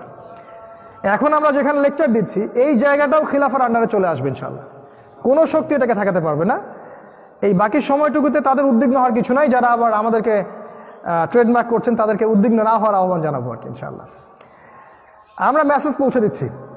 2 number, universal new world order, এটা আসছে লাস্ট 100 বছর। কিভাবে এটা আসছে? মূলত ইহুদি এবং খ্রিস্টানদের একটা ঐক্য জোটের মাধ্যমে, যাদেরকে আমরা বলি জায়নিস্ট মুভমেন্ট। আচ্ছা, এই মুভমেন্ট সম্পর্কে কি কোরআনে কিছু বলা আছে? আছে। আমি কিন্তু বলেছি প্রথমে একটা আয়াত, কোরআন প্রতিটা বিষয়ের ব্যাখ্যা। আল্লাহ পাক সূরা মাইদায় বলেছেন, আয়াতটা একটু শুনেন। আল্লাহ পাক সূরা মাইদায় বলেছেন, ইয়া আইয়ুহাল্লাযীনা আমানু, হে মুমিনগণ, লা তাত্তাখিযুল ইয়াহুদা ওয়ান নাসারা আউলিয়া, তোমরা ইহুদি এবং খ্রিস্টানদেরকে বন্ধুরূপে গ্রহণ করো না। কোন ইহুদি কোন খ্রিস্টানকে? আল্লাহ পাক বলছেন বা'দুহুম আউলিয়া ও বা'দ, যারা একে অপরের বন্ধু। ইহুদি এবং খ্রিস্টানদের মধ্যে যারা একে অপরের বন্ধু, তাদেরকে তোমরা বন্ধুরূপে গ্রহণ করো না। বিশ্বের দিকে তাকালে আপনি বুঝতে পারবেন বিশ্বের সব ইহুদি এবং সব খ্রিস্টান একে অপরের বন্ধু না। না, আমেরিকা এবং রাশিয়া পরস্পর বন্ধু নয়। আপনার কাছে বাহ্যিকভাবে মনে হচ্ছে যে আল কুফার মিল্লাতুন ওয়াহিদা, ইন্টারনালি কুলুবুহুম শাত্তা, ওদের হৃদয় আলাদা। আমেরিকা মানে খুবই আগ্রহী, lasting for war with Russia, তারা রাশিয়ার সাথে যুদ্ধ করার জন্য খুবই আগ্রহী, যে কোনো সময় তারা রাশিয়ার সাথে যুদ্ধ করতে চায়। এবং আমেরিকা চায় যে কোনো সময় রাশিয়া এবং চায়নার যে অ্যালায়েন্সটা আছে এটাকে ভেঙে ফেলতে। তারা একে অপরের বন্ধু না। সামনের নিউক্লিয়ার ওয়ারটা মূলত এদের মধ্যেই হবে, পরের দিকে মুসলিমরা এখানে ইনভলভ হয়ে যাবে আর কি। আল্লাহ পাক এখানে বলেছেন ওই ইহুদি ওই খ্রিস্টানদেরকে বন্ধুরূপে গ্রহণ করো না যারা নিজেদের মধ্যে একে অপরের বন্ধু। এটাকে আমরা বলি জায়নিস্ট মুভমেন্ট। বিশ্বাস করেন 1897 সালের আগে বিশ্বে ইহুদি খ্রিস্টানদের মধ্যে কোনো ঐক্য জোটই ছিল না। সিরিয়াসলি বলছি, রাসূলুল্লাহ সাল্লাল্লাহু আলাইহি ওয়াসাল্লামের যুগে তাকিয়ে দেখেন, ওইখানে ইহুদি ছিল না, খ্রিস্টান ছিল, মুশরিক ছিল। ওখানে ইহুদি এবং খ্রিস্টানদের মধ্যে কোনো জোট ছিল না, বরং ওখানে ইহুদিদের সাথে মুশরিকদের জোট ছিল, খ্রিস্টানদের সাথে কোনো জোট ছিল না। আপনি খেলাফায়ে রাশিদার যুগে দেখবেন ইহুদি খ্রিস্টানদের কোনো জোট দেখতে পারবেন না। ইভেন আপনি উসমানীয় খেলাফার আগ পর্যন্ত দেখেন ইহুদি খ্রিস্টানদের মধ্যে কোনো জোট আপনি খুঁজে পাবেন না। এখন 1897 সালের পর থেকে আপনি দেখেন সারা বিশ্বে একটা এজেন্ডা কাজ করছে, একটা অ্যালায়েন্স, তাদের নাম জায়নিস্ট মুভমেন্ট। তাদের রিলিজিয়নের নামই হচ্ছে জায়নিজম, এবং তারা একে অপরের বন্ধু। এরা কারা? এদের মূল হোতা হচ্ছে ইসরায়েল, এবং ইসরায়েলের সাথে বন্ধুত্ব করেছে প্রথমে ব্রিটেন, তারপরে ওই পশ্চিমা সভ্যতার দেশগুলো, ফ্রান্স, ইতালি, আমাদের কানাডা, আমাদের জার্মানি। ব্রিটেনের পরে যখন ব্রিটেনের রোল শেষ তখন আমেরিকা। এখন দেখা যাবে যে ইসরায়েলের সাথে আছে আমেরিকা, অস্ট্রেলিয়া, আপনার ব্রিটেন, আপনার ফ্রান্স, আপনার এই যে এদিকে কানাডা, এদিকে আমাদের পার্শ্ববর্তী অনেক কান্ট্রি, ইন্ডিয়া, ওইদিকে দেখবেন আপনি কি বলবো পশ্চিমা, এই যে এদিকে উত্তর আফ্রিকার দেশগুলোর মধ্যে কিছু আছে, আর একদম পশ্চিমের কান্ট্রিগুলোর মধ্যে ছোট ছোট কিছু দেশও এদের সাথে আছে। এই অ্যালায়েন্সটা একসাথে কি করছে তাহলে? এই অ্যালায়েন্সটা যেটা করছে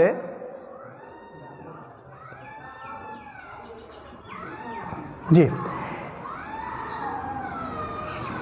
জি, এই অ্যালায়েন্সটা যে কাজটা করছে সারা বিশ্বে, সেটা হচ্ছে তারা কিন্তু এই পুরো বিশ্বটাকে শাসন করতে চাচ্ছে। তারা ভালো করে খেয়াল করলে আপনি বুঝতে পারবেন, তারা ব্রিটেন এবং আমেরিকার সহযোগিতায় ইসরায়েল তাদের রাষ্ট্র থেকে সারা বিশ্বের ইকোনমিক্স, সারা বিশ্বের পলিটিক্স, সারা বিশ্বের মিডিয়া, প্রযুক্তি, অন্যান্য যে বিষয়গুলো আছে এগুলো নিয়ন্ত্রণ করছে। এবং নিয়ন্ত্রণ করে তারা বিশ্বের কল্যাণ করতে চাচ্ছে না, বরং তারা তাদের শাসন প্রতিষ্ঠা করতে চাচ্ছে। তাহলে প্রশ্ন উঠবে যে এটা তারা কার স্বার্থে করছে? উত্তর, আমাদের ব্যাখ্যা, এবং আমরা আমাদের ব্যাখ্যা আপনাকে মানতে বাধ্য করিনি, এটা আমাদের ব্যাখ্যা হচ্ছে তারা দাজ্জালের পক্ষ থেকে কাজটা করছে। আর আমরা জানি যে মাসিহুদ দাজ্জাল জেরুজালেম থেকে বের হবে এবং সেখান থেকে সে সারা বিশ্ব শাসন করবে। আমরা দেখতে পাচ্ছি এখান থেকেই এখন সারা বিশ্বের প্রতিটা বিষয় নিয়ন্ত্রণ করা হচ্ছে। এই অ্যালায়েন্সটা আপনি 100 বছর আগে খুঁজে পাবেন না। এই লাস্ট 100 বছরে এই অ্যালায়েন্সটা বিশ্বে কাজ করছে। এবং বিশ্বাস করেন, পৃথিবীর এমন কোনো কান্ট্রি নাই এবং এমন কোনো সেক্টর নাই যেটা ওদের নখদর্পণে নাই। এই সায়েন্সের নামে বলেন, টেকনোলজির নামে বলেন, এই সেকুলার স্টেটের নামে বলেন, আপনার এই যে ডেমোক্রেসির নামে বলেন, বা মিডিয়া প্রযুক্তির নামে বলেন, যে কোনো কিছুর নামেই তারা ওদের এজেন্ডাগুলোকে বাস্তবায়ন করছে। এবং তারা পুরো বিশ্ব জুড়ে ওদের যে প্রোপাগান্ডা, এটাকে এতটা প্রতিষ্ঠিত করেছে যেটাকে আপনি এখন চাইলেও উড়িয়ে দিতে পারবেন না। তারা এতটাই শক্তিশালী। এর জন্য তারা মূলত দায়ী নয়, তাদের প্রতি ক্রেডিট দিচ্ছি না আমি, এখানে ডিসক্রেডিট হচ্ছে আমাদের মুসলিমদের। এটা 2 নম্বর পয়েন্ট। ভাববেন এটা নিয়ে, এই জায়নিস্ট মুভমেন্টটাকে নিয়ে ভাববেন, যেটা সারা বিশ্বে 100 বছর আগে ছিল না, লাস্ট 100 বছরে এটা এসেছে। কথাটা কেন বলছি জানেন বারবার? কারণ অনেকেই বলেন, যখন আমরা আখিরুজ্জামান নিয়ে কথা বলি তখন অনেকেই বলেন এই আলামতগুলো আগেও ছিল, এগুলো নতুন নয়। অতএব আগের যুগে যেগুলো চলে গেছে এই যুগে এটা চলে যাবে, এখনো 1000 বছর পড়ে আছে উম্মার, কোনো সমস্যা নাই। এটাকে আখিরুজ্জামান বলা ঠিক হবে না। ওদের জন্য আমি আজকে চোখে আঙ্গুল দিয়ে দেখাতে যাচ্ছি লাস্ট 100 বছরে এমন কি কি হয়েছে যেটা আগে হয়নি, কখনোই হয়নি। 1 নম্বর বলছে, খিলাফা কখনোই পুরোপুরি ইসলামী খেলাফা বিশ্ব থেকে উঠে যায়নি, পুরোপুরি উঠে যায়নি। এবং শুধু উঠেই যায়নি, ওর জায়গায় দেখবেন সেকুলার স্টেট কায়েম করা হয়েছে প্রতিটা জায়গায়। বিশ্বের প্রত্যেকটা আনাচে কানাচে secular state, Democratic state, communism, nationalism প্রতিষ্ঠা করা হয়েছে। এটা বিশ্বে কোনোদিনও হয়নি।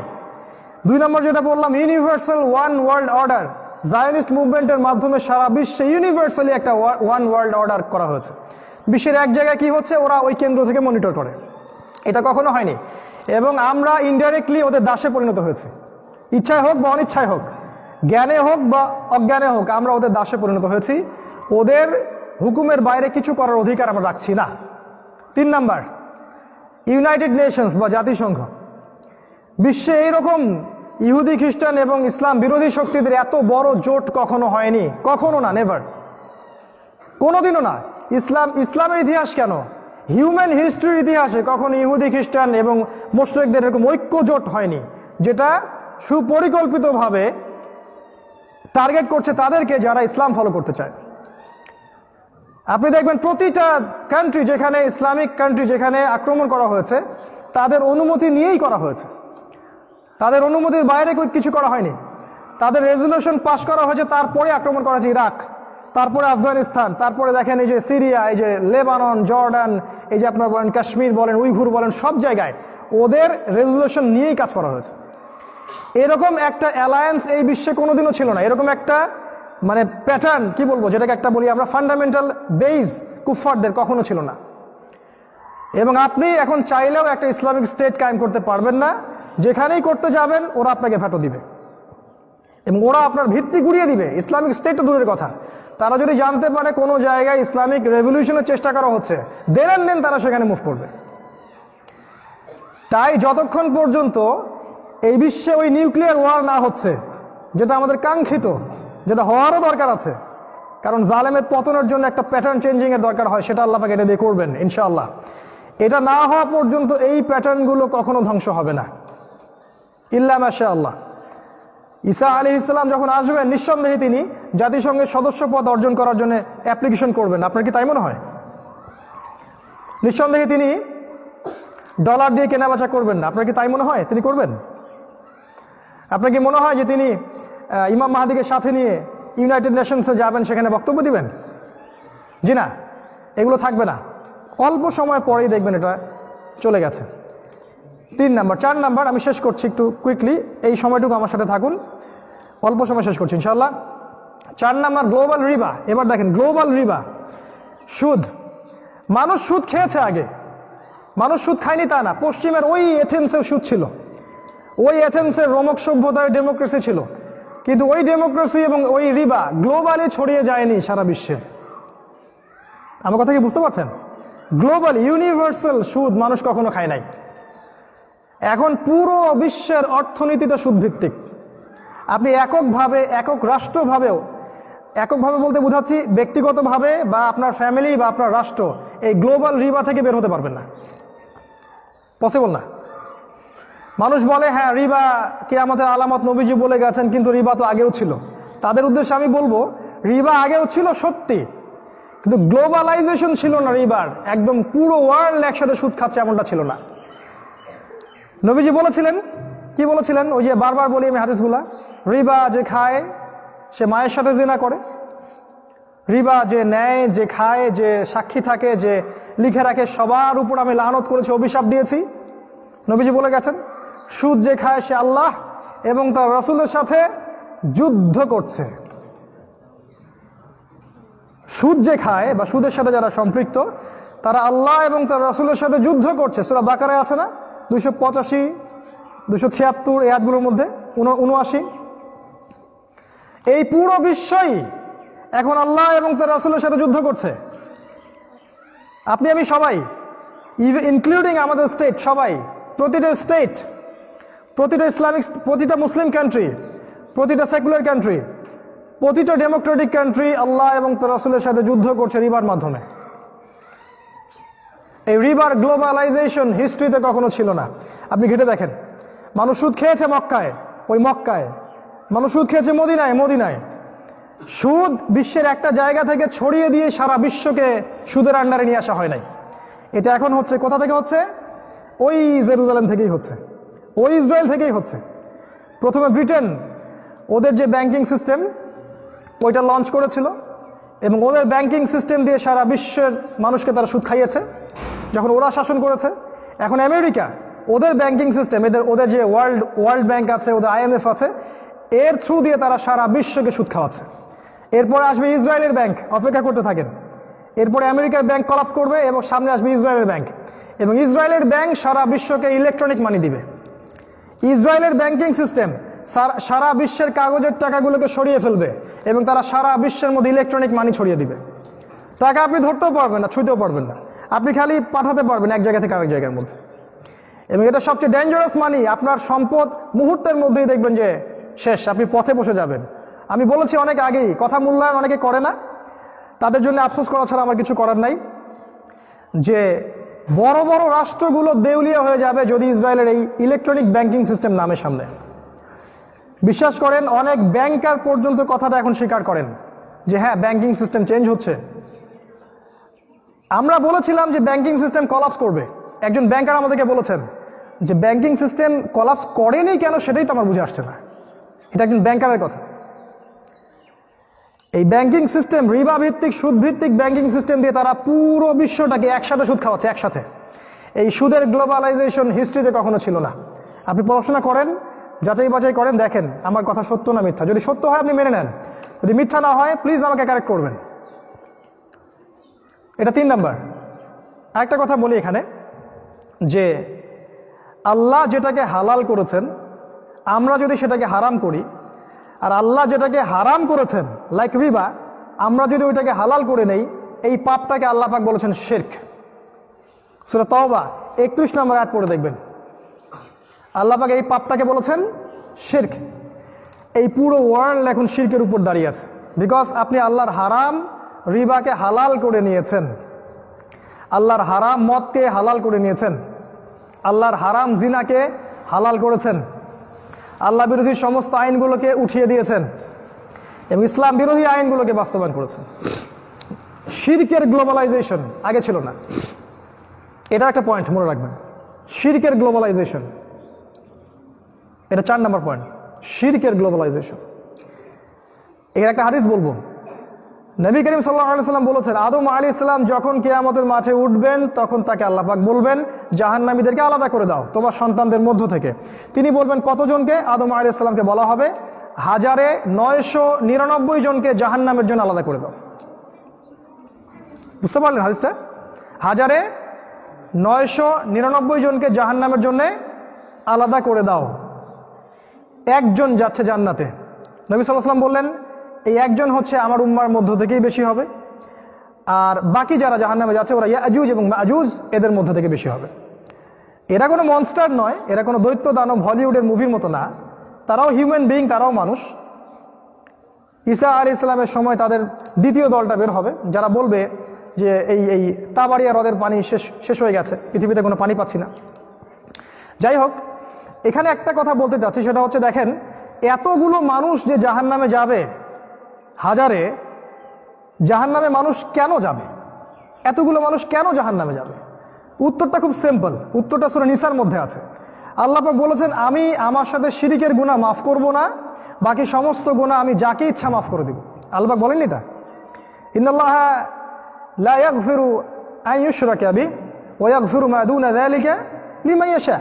আল্লাহ পাক তার সাথে শিরিকের গুনাহ মাফ করবেন না, এছাড়া যে কোনো গুনাহ আল্লাহ পাক যাকে ইচ্ছা মাফ করতে পারেন। তাহলে প্রশ্ন, ওই 99% মানুষের আমল নামায় কোন পাপটা থাকতে পারে? সিম্পল, কি? শিরক। তার মানে ওই যে মানুষগুলো জাহান্নামে যাচ্ছে তারা শেষ জামানার মানুষ হবে বেশিরভাগই, কারণ শেষ জামানায় ইউনিভার্সাল শিরক চলছে। ইউনিভার্সাল শিরক কখনো চলে নাই, নো। হিস্ট্রিতে ইউনিভার্সাল শিরক মানে পুরো বিশ্ব জুড়েই শিরক। অর্থনীতিতে শিরক, আপনার দেখবেন এডুকেশন সিস্টেমে শিরক, আপনার পলিটিক্সের শিরক, বিধানের শিরক, সংবিধানের শিরক। আপনি দেখবেন যে জেনা, মদ, এটা ওইটা, আল্লাহ বিরোধী আইন কানুন সব কিছুর মধ্যে দেখবেন আল্লাহ যেগুলো হালাল করেছেন সবাই সেটাকে হারাম করছি, আল্লাহ যেটাকে হারাম করেছেন সবাই সেটাকে হালাল করছে। এটাই শিরক, এটাই বড় শিরক। তো ইউনিভার্সাল শিরক হবে, এটা আখিরুজ্জামানের আলামত, যেটা আগের 100 বছরে শিরকের এই গ্লোবালাইজেশন ছিল না। শিরক ছিল নির্দিষ্ট একটা দেশে, নির্দিষ্ট একটা সম্প্রদায়, নির্দিষ্ট একটা জায়গায়, একই সাথে সারা বিশ্বের মানুষ শিরক করছে, কখনো ছিল না। 5 নাম্বার, এটা একটা মেজর পয়েন্ট, যদিও এটা আমি একটু টাচ দিয়েছি তারপরে বলছি আলাদা করে। গ্লোবাল জিনা, গ্লোবাল জিনা, সারা বিশ্বের মানুষ এখন গ্লোবালি জিনা করছে ঘরে বসেই। মানে আমেরিকার একজন মেয়ের সাথে ঘরে বসে বাংলাদেশের একটা ছেলে জিনা করছে। বুঝতে পারছেন কি বলতে যাচ্ছি? Global pornography. এটা কখনো ছিল হিস্ট্রিতে?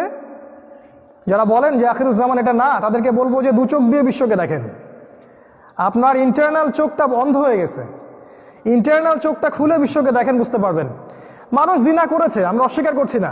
মক্কায় জিনা করেছে মানুষ, আগেও জিনা করেছে। প্রাচীন রোমক সভ্যতায় জিনা ছিল, অ্যাথেন্সে জিনা ছিল, চাইনিজদের মধ্যে জিনা ছিল, ওইদিকে রেড ইন্ডিয়ানদের মধ্যে জিনা ছিল, এবং বনু ইসরায়েলের মধ্যেও জিনা ছিল।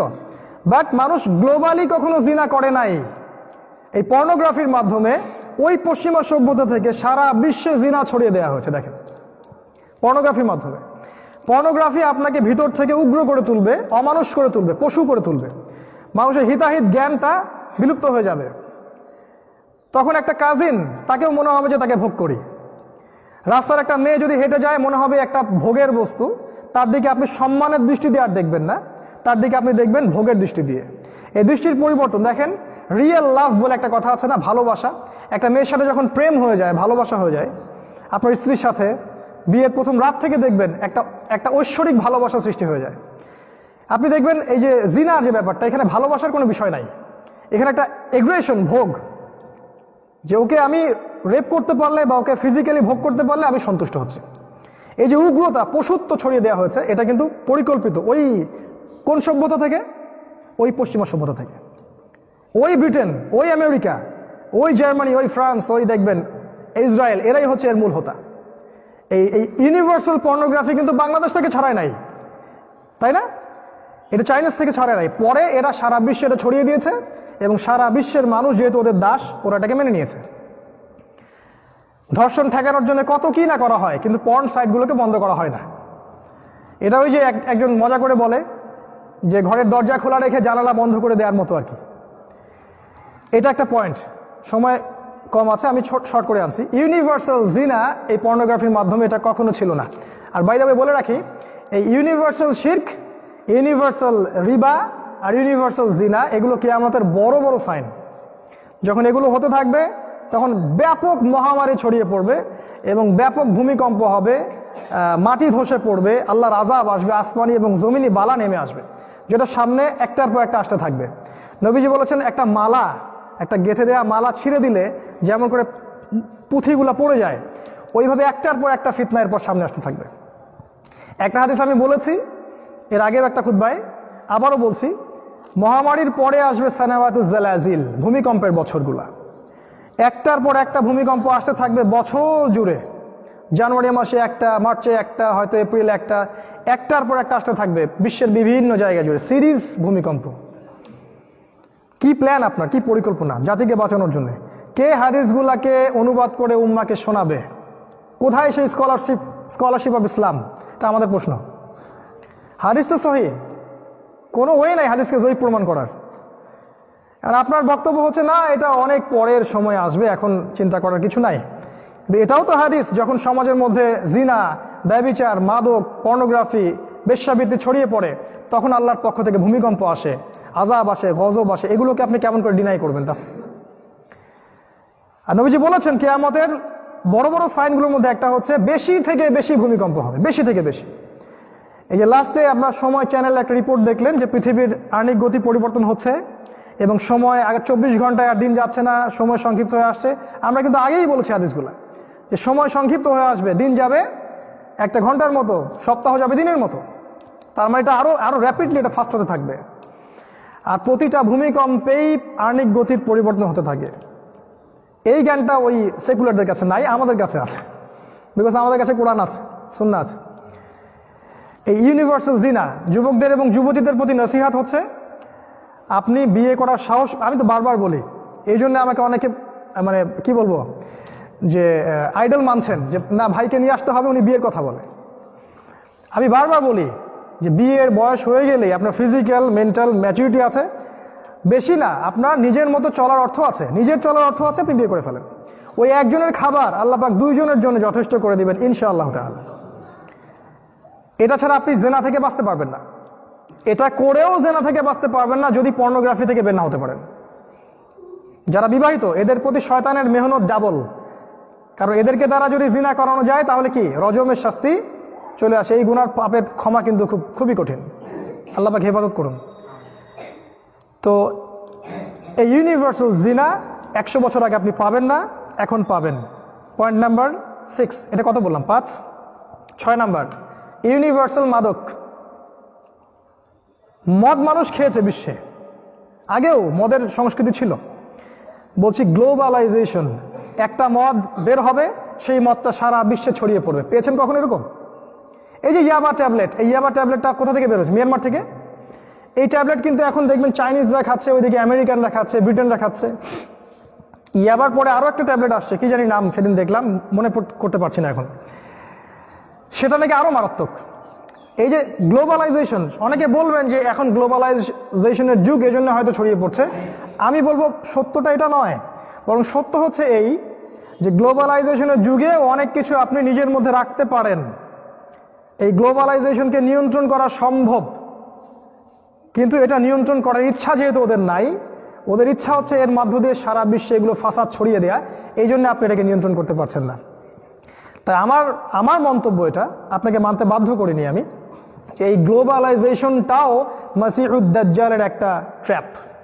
কারণ আমার পয়েন্ট হচ্ছে, আমার যুক্তি হচ্ছে এটা যে দাজ্জাল জেরুজালেম থেকে সারা বিশ্ব শাসন করবে। বিশ্বকে শাসন করতে হলে গ্লোবালাইজেশনের দরকার আছে। অতএব যদি এই গ্লোবালাইজেশন না থাকতো তাহলে দাজ্জাল তার এজেন্ডাগুলো সারা বিশ্বে ছড়িয়ে দিতে পারতো না। এই সেন্স থেকে আমি বলেছি যে এই গ্লোবালাইজেশন দাজ্জালের সাথে সম্পৃক্ত কোনো না কোনোভাবে, বরং তার অনুসারী যারা আছে ওরাই এটার এস্টাবলিশ করছে সারা ওয়ার্ল্ডে। তো গ্লোবাল মাদক এটা একটা আলামত বা লাস্ট 100 বছরের মেজর সাইন, যেটা আমরা তার আগের বছরগুলোতে দেখি না। আর এটা দূর করার জন্য একটাই অস্ত্র মাদক থেকে বেঁচে থাকার, সেটা হচ্ছে আপনার ইসলামিক নৈতিকতা, কোরআন সুন্নাহ, সালাত এবং ইসলামী অনুশাসন, এছাড়া আপনি এখান থেকে বের হতে পারবেন না। কশ্চিনকালেও, শোনেন, কশ্চিনকালেও আইন দিয়ে, শাসন দিয়ে আপনি মদ থেকে মানুষকে দূরে রাখতে পারবেন না, জিনা থেকে পারবেন না। আপনাকে তাদের মনোজগৎটাকে পরিবর্তন করতে হবে। আর এই পরিবর্তনের সবচেয়ে বড় অস্ত্র হচ্ছে আল কোরআন। দেখুন, গভর্নমেন্ট যদি সবার হাতে হাতে মাস্ক পরাতে পারে, মুখে মুখে সবার হাতে হাতে হ্যান্ড স্যানিটাইজার দিতে পারে, তাহলে রাষ্ট্র চাইলে সবার হাতে হাতে কিন্তু কোরআনও পৌঁছাতে পারে মুসলিমদের হাতে। এই সদিচ্ছা থাকলে সম্ভব ছিল। রাষ্ট্র চাইলে প্রত্যেক মুসলিমের জন্য সালাতকে ম্যান্ডেটরি করতে পারে। যদি আপনি সালাতে ঢোকার সময় মাস্ককে ম্যান্ডেটরি করতে পারেন, তাহলে প্রত্যেক মুসলিমকে আপনি মসজিদে আনতে পারবেন না? সম্ভব ছিল, উদ্দেশ্য নাই, পারেন না। যখন খিলাফা আসবে তখন হবে ইনশাআল্লাহ। তো যেটা বলছিলাম যে এটা দূর করার জন্য আপনাকে রাষ্ট্রীয়ভাবেই সবার হাতে কোরআন ছড়িয়ে দিতে হবে। আদারওয়াইজ আপনি মদ থেকে মানুষকে, তরুণ প্রজন্মকে দূরে রাখতে পারবেন না, সম্ভব না। আর আইনের ফাঁকফোকর সম্পর্কে আমাদের খুব ভালো জানা আছে। এগুলো দিয়ে কতটুকু কি কাজ হয় আল্লাহই ভালো জানেন। আল্লাহ রাব্বুল আলামিন আমাদেরকে বোঝার তৌফিক দান করুন, আমিন। 7 নাম্বার যে পয়েন্টটা লাস্ট 100 বছরে ছিল না, এটা একটা মারাত্মক পয়েন্ট। সেটা হচ্ছে এডুকেশন সিস্টেমের করাপশন। এই শিক্ষা যে পদ্ধতিগুলো আছে আপনাদের, এই শিক্ষা পদ্ধতির যে দূষণ বা দুর্নীতি বা করাপশন, এইটা হিউম্যান হিস্ট্রির 100 বছরে পাবেন না, এই লাস্ট 100 বছরে আগে পাবেন না। করাপশনটা বলতে কি বোঝাচ্ছি? দ্বিমুখীকরণ। আপনি মাদ্রাসায় পড়লে বিশ্ব জানতে পারবেন না, আপনি সেকুলার লাইনে পড়লে কোরআন শিখতে পারবেন না। দাজ্জাল পিছনে কে আছে? মাসিহুদ দাজ্জাল এবং তার ফলোয়ার্স, জায়নিস্ট মুভমেন্ট আছে।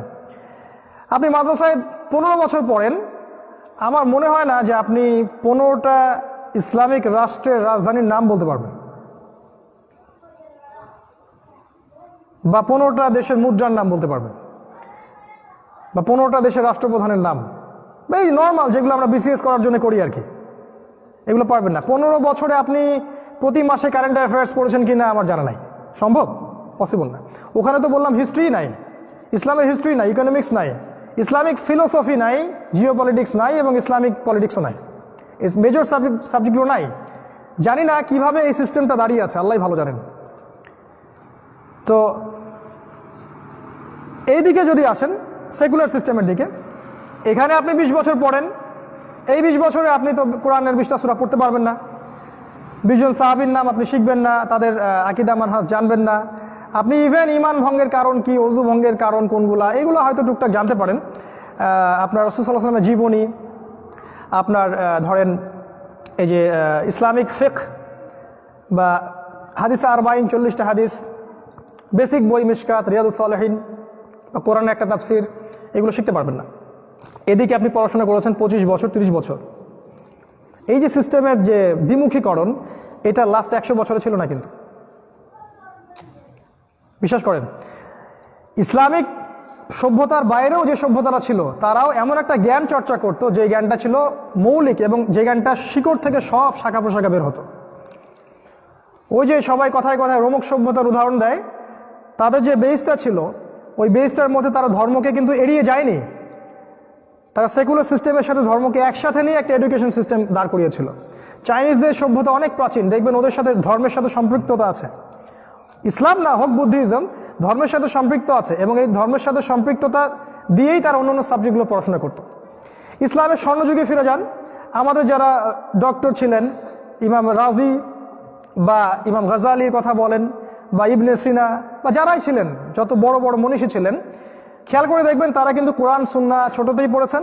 তারপরে তারা কেউ পড়েছেন ইঞ্জিনিয়ারিং পড়েছেন, ডক্টরি পড়েছেন, কেউ ফিলোসফি নিয়ে পড়েছেন, বিভিন্ন শাস্ত্রে তারা অগাধ পাণ্ডিত্য অর্জন করেছেন। একজন হিউম্যান বিং সে প্রতিটা সাবজেক্ট পড়তে পারত। তো এই জিনিসটা কিন্তু আপনি এখন আর খুঁজে পাচ্ছেন না। এই যে পার্থক্যটা, এই পার্থক্যটা লাস্ট 100 বছরে আপনি পাবেন, এটা মেজর সাইন। এটার সাথে লাস্ট জামানার সম্পর্ক কোথায়? ওই যে ওই জায়গায় হাদিসটা মনে করায় দেই, নবী সাল্লাল্লাহু আলাইহি ওয়াসাল্লাম বলেছেন আখিরুজ্জামানে ইলম উঠে যাবে এবং জাহেলিয়াত বর্ষণ হবে, আলেমদের মৃত্যু হয়ে যাবে, মানুষ জাহেলদেরকে আলেম হিসেবে গ্রহণ করবে, তারা জাহান্নামের পথে যাবে, অনুসারীদেরকেও জাহান্নামের পথে নিয়ে যাবে। আপনি আমার বলা পয়েন্টগুলোর সাথে আখিরুজ্জামানের হাদিসগুলো মিলালে আপনারা অনেক জ্ঞান জানতে পারবেন ইনশাআল্লাহ তাআলা। কয়টা বলেছি? 7, 8টা? আচ্ছা, আর দু একটা বলে শেষ করছি ইনশাআল্লাহ। আমরা একসাথে সালাত পড়ে নেব ইনশাআল্লাহ। পেট্রো ডলার, এটা কত না? 8 নাম্বার। বিশ্বের ইতিহাসে বিশ্বাস করেন এই পুরো ওয়ার্ল্ড হিস্ট্রিতে তেলকে মুদ্রা হিসেবে কেউ গ্রহণ করেনি কখন। মুদ্রা ছিল দুটাই, একটা সোনার কয়েন আর একটা রূপার কয়েন। শুধু ইসলামে নয়, অন্য যে কোনো সভ্যতা দিকে তাকান, ওই গোল্ড কয়েন স্বর্ণ মুদ্রা এবং সিলভার কয়েন রৌপ্য মুদ্রা। ইভেন আমাদের এই ইসলামী খেলাফার মধ্যেও কিন্তু এটাই ছিল। এই যে হাজার হাজার বছরের ইতিহাস, এই ইতিহাসটাকে আপনি দেখবেন লাস্ট 100 বছরে হঠাৎ করেই ভ্যানিশ। লাস্ট 100 বছরে আপনি আর মানে জাদুঘরেও একটা খুঁজে সোনার কয়েন পাবেন না, একটা রূপার কয়েন পাবেন না। হ্যাঁ, পাবেন কোথায় আমি বলছি, পাবেন আপনি ওই ইসরায়েলে। তারা কিন্তু সেগুলো ঠিকই মজুদ করে নিয়েছে, আপনার অজান্তেই আপনাকে বোগাস কিছু কাগজের টাকা ধরিয়ে দিয়েছে। এবং তারা অরিজিনাল যেটা সম্পদ, একটা গোল্ড কয়েন অরিজিনাল সম্পদ, মানে এই গোল্ড কয়েনের ভিতরে এই মুদ্রা এর ভিতরেই মানটা নিহিত আছে। মুদ্রার মানটাকে আমরা ইকোনমিক্সের ভাষায় বলি ইন্ট্রিনসিক ভ্যালু, মানে অন্তর্নিহিত মান। একটা গোল্ড কয়েনের ভিতরেই এর মান থাকে। কিন্তু এটা একটা কাগজের পিস হলে এই কাগজের পিসের মধ্যে কোনো কিন্তু মান থাকে না, এটা একটা পিস মাত্র। নাম্বার বসিয়েছেন আপনি 1500। এটাকে ছড়িয়ে ছোটবেলা আমরা খেলতাম, ওই যে ম্যাচের খাপাগুলো ছিঁড়ে ছিঁড়ে আমরা টাকা বানাতাম, খেলতাম। বিশ্বাস করেন আগামী দিনগুলোতে যদি এরকম তেজপাতাকেও সুন্দর করে একদম মানে কি বলবো ফাংশন করে নাম্বার টাম্বার বসিয়ে সিল সিগনেচার দিয়ে পুরো ওয়ার্ল্ডে ছড়িয়ে দেওয়া হয় ওই পশ্চিমা সভ্যতা থেকে যে এটাই হচ্ছে মুদ্রা, এটাই কারেন্সি, আমার কোনো সন্দেহ নাই যে আমাদের অনেক আলেম ওলামা বলবে হ্যাঁ এটা জায়েজ, এটা হালাল, কোনো সমস্যা নাই। এই ইংরেজ আমলে আমাদের বাপ দাদারা যারা বেঁচে ছিলেন, শাহ ওলিউল্লাহ মুহাদ্দিস দেওয়ালি রাহিমাহুল্লাহ, শাহ ইসমাইল শহীদ, অন্যান্য যারা ছিলেন, তারা ওদের জামানায় কাগজের টাকার মুদ্রার বিরোধিতা করেছিলেন। তারা একটা প্রোটেস্ট করেছিলেন, না এটা চলবে না। এখন এই কথা কেউ বলতে পারে না। এটা কি হয়েছে, এই কাগজের মুদ্রার সাথে তেলের একটা ফাংশন করেছে তারা। ওই আরবের যে গলফ কান্ট্রিগুলো আছে, সৌদি আরব, কাতার, কুয়েত, এই যে আরব আমিরাত, দুবাই, এদের সাথে একটা চুক্তি আর কি, যে তেল শুধু বিক্রি হবে ডলারেই। ডলার তো বোঝেন, ইউএস ডলার। ইউএস ডলার ছাড়া আপনি রাষ্ট্রীয়ভাবে তেল বিক্রি করতে পারবেন না। এক্সাম্পল দিয়েছিলাম আমি একদিন, যে একটা ব্রিফকেস যদি বাংলাদেশি টাকা নিয়ে যান, গিয়ে আমাদের আমিরুল মুমিনিন, আমাদের কিছু ভাইয়ের আমিরুল মুমিনিন, আমার আমি তাকে সেটা মনে করি না, আমি মনে করি এটা American kingdom of Saudi Arabia, এটা আমার মত। তার কাছে গিয়ে যদি এক ব্রিফকেস আপনি টাকা দেন, বাংলাদেশি টাকা বা পাকিস্তানি রুপি দিয়ে বলেন যে আমাকে তেল দেন 1 লিটার বা 1 গ্যালন বা ইত্যাদি ইত্যাদি, সে কোশ্চিন কালেও আপনাকে তেল দিবে না। হ্যাঁ, যদি আপনি সেই এক ব্রিফকেস বাংলাদেশি টাকাকে বা পাকিস্তানি রুপিকে ডলার দিয়ে কনভার্ট করেন, তাহলে আপনাকে সে তেল দিবে। এই যে ডলার এবং তেলের চুক্তি, এটাকে বলে পেট্রো ডলার মনিটরি সিস্টেম, যেটা সারা বিশ্বে আগে জীবনেও ছিল না। এর মধ্যে দিয়ে কি হয়েছে জানেন? এর মধ্যে দিয়ে ওরা বিনামূল্যে, পুরো বিনামূল্যে, ফ্রি অফ কস্ট সারা বিশ্ব থেকে সম্পত্তি তাদের কাছে কক্ষগত করেছে।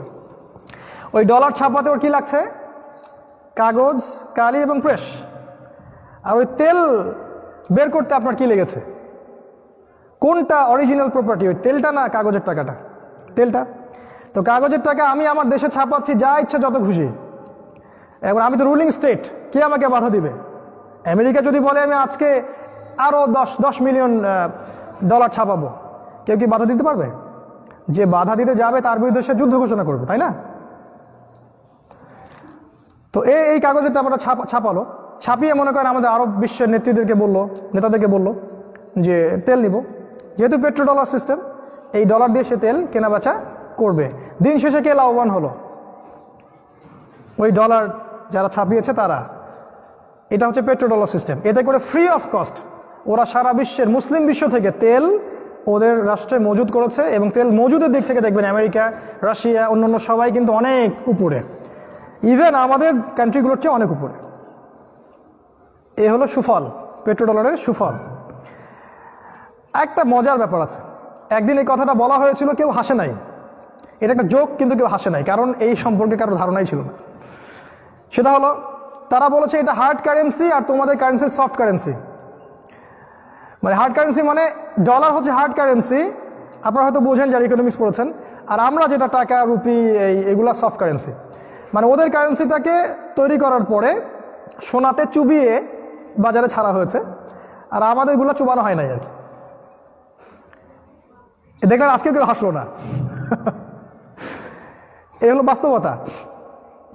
এর মধ্য দিয়ে যেটা হয়েছে ভাইরা, যে পুরো বিশ্ব থেকে আমাদের যে অরিজিনাল সম্পদ গোল্ড, মানে সোনা, রূপা এবং তেল, এগুলোকে তারা তাদের যে দেশ, তাদের রাষ্ট্রে তারা মজুদ করছে এবং এগুলোকে ইসলামের বিরোধী এজেন্ডায় তারা এটাকে প্রয়োগ করছে।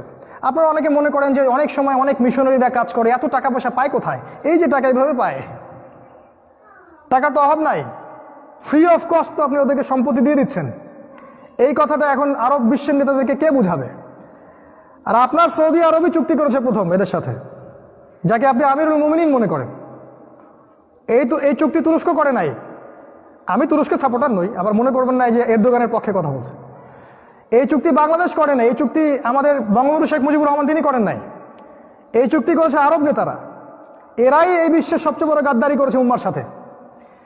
যতদিন পর্যন্ত এই পেট্রো ডলার সিস্টেমটা থাকবে, উম্মার ইকোনমি আমরা নেতৃস্থানীয় জায়গায় যেতে পারবো না। এই অয়েলটা এখন ফাংশন হচ্ছে টাকার মতো। ওই সোনা আপনি আর খুঁজে পাবেন না, কিন্তু তেল সোনার জায়গায় কাজ করছে। এই মনিটরি সিস্টেমটা আপনি আগে দেখতে পারবেন না। সামনে আরো ভয়ঙ্কর সময় আসতেছে ইনশাআল্লাহ। আমার যেটা মত, আমার যেটা ধারণা, আল্লাহু আ'লাম, আল্লাহ পাক ভালো জানেন, যে নিউক্লিয়ার যুদ্ধ যেটা হতে যাচ্ছে, এখানে এই মনিটরি সিস্টেমটা কলাপস করবে ইনশাআল্লাহ তাআলা। এবং হাদিসেও এসেছে ইমামুল মাহদী এবং ঈসা আলাইহিস সালাম তারা সোনা এবং সোনার জিনিসগুলো মানুষের মাঝে বিতরণ করতে থাকবেন হাত খুলে। তার মানে তখন সোনা আমাদের হাতে থাকবে। আবার সেই দিনার দিরহামের যুগে আমরা যাচ্ছি ইনশাআল্লাহ। এটা কত ছিল? 8। আচ্ছা, 9 নাম্বার, সারা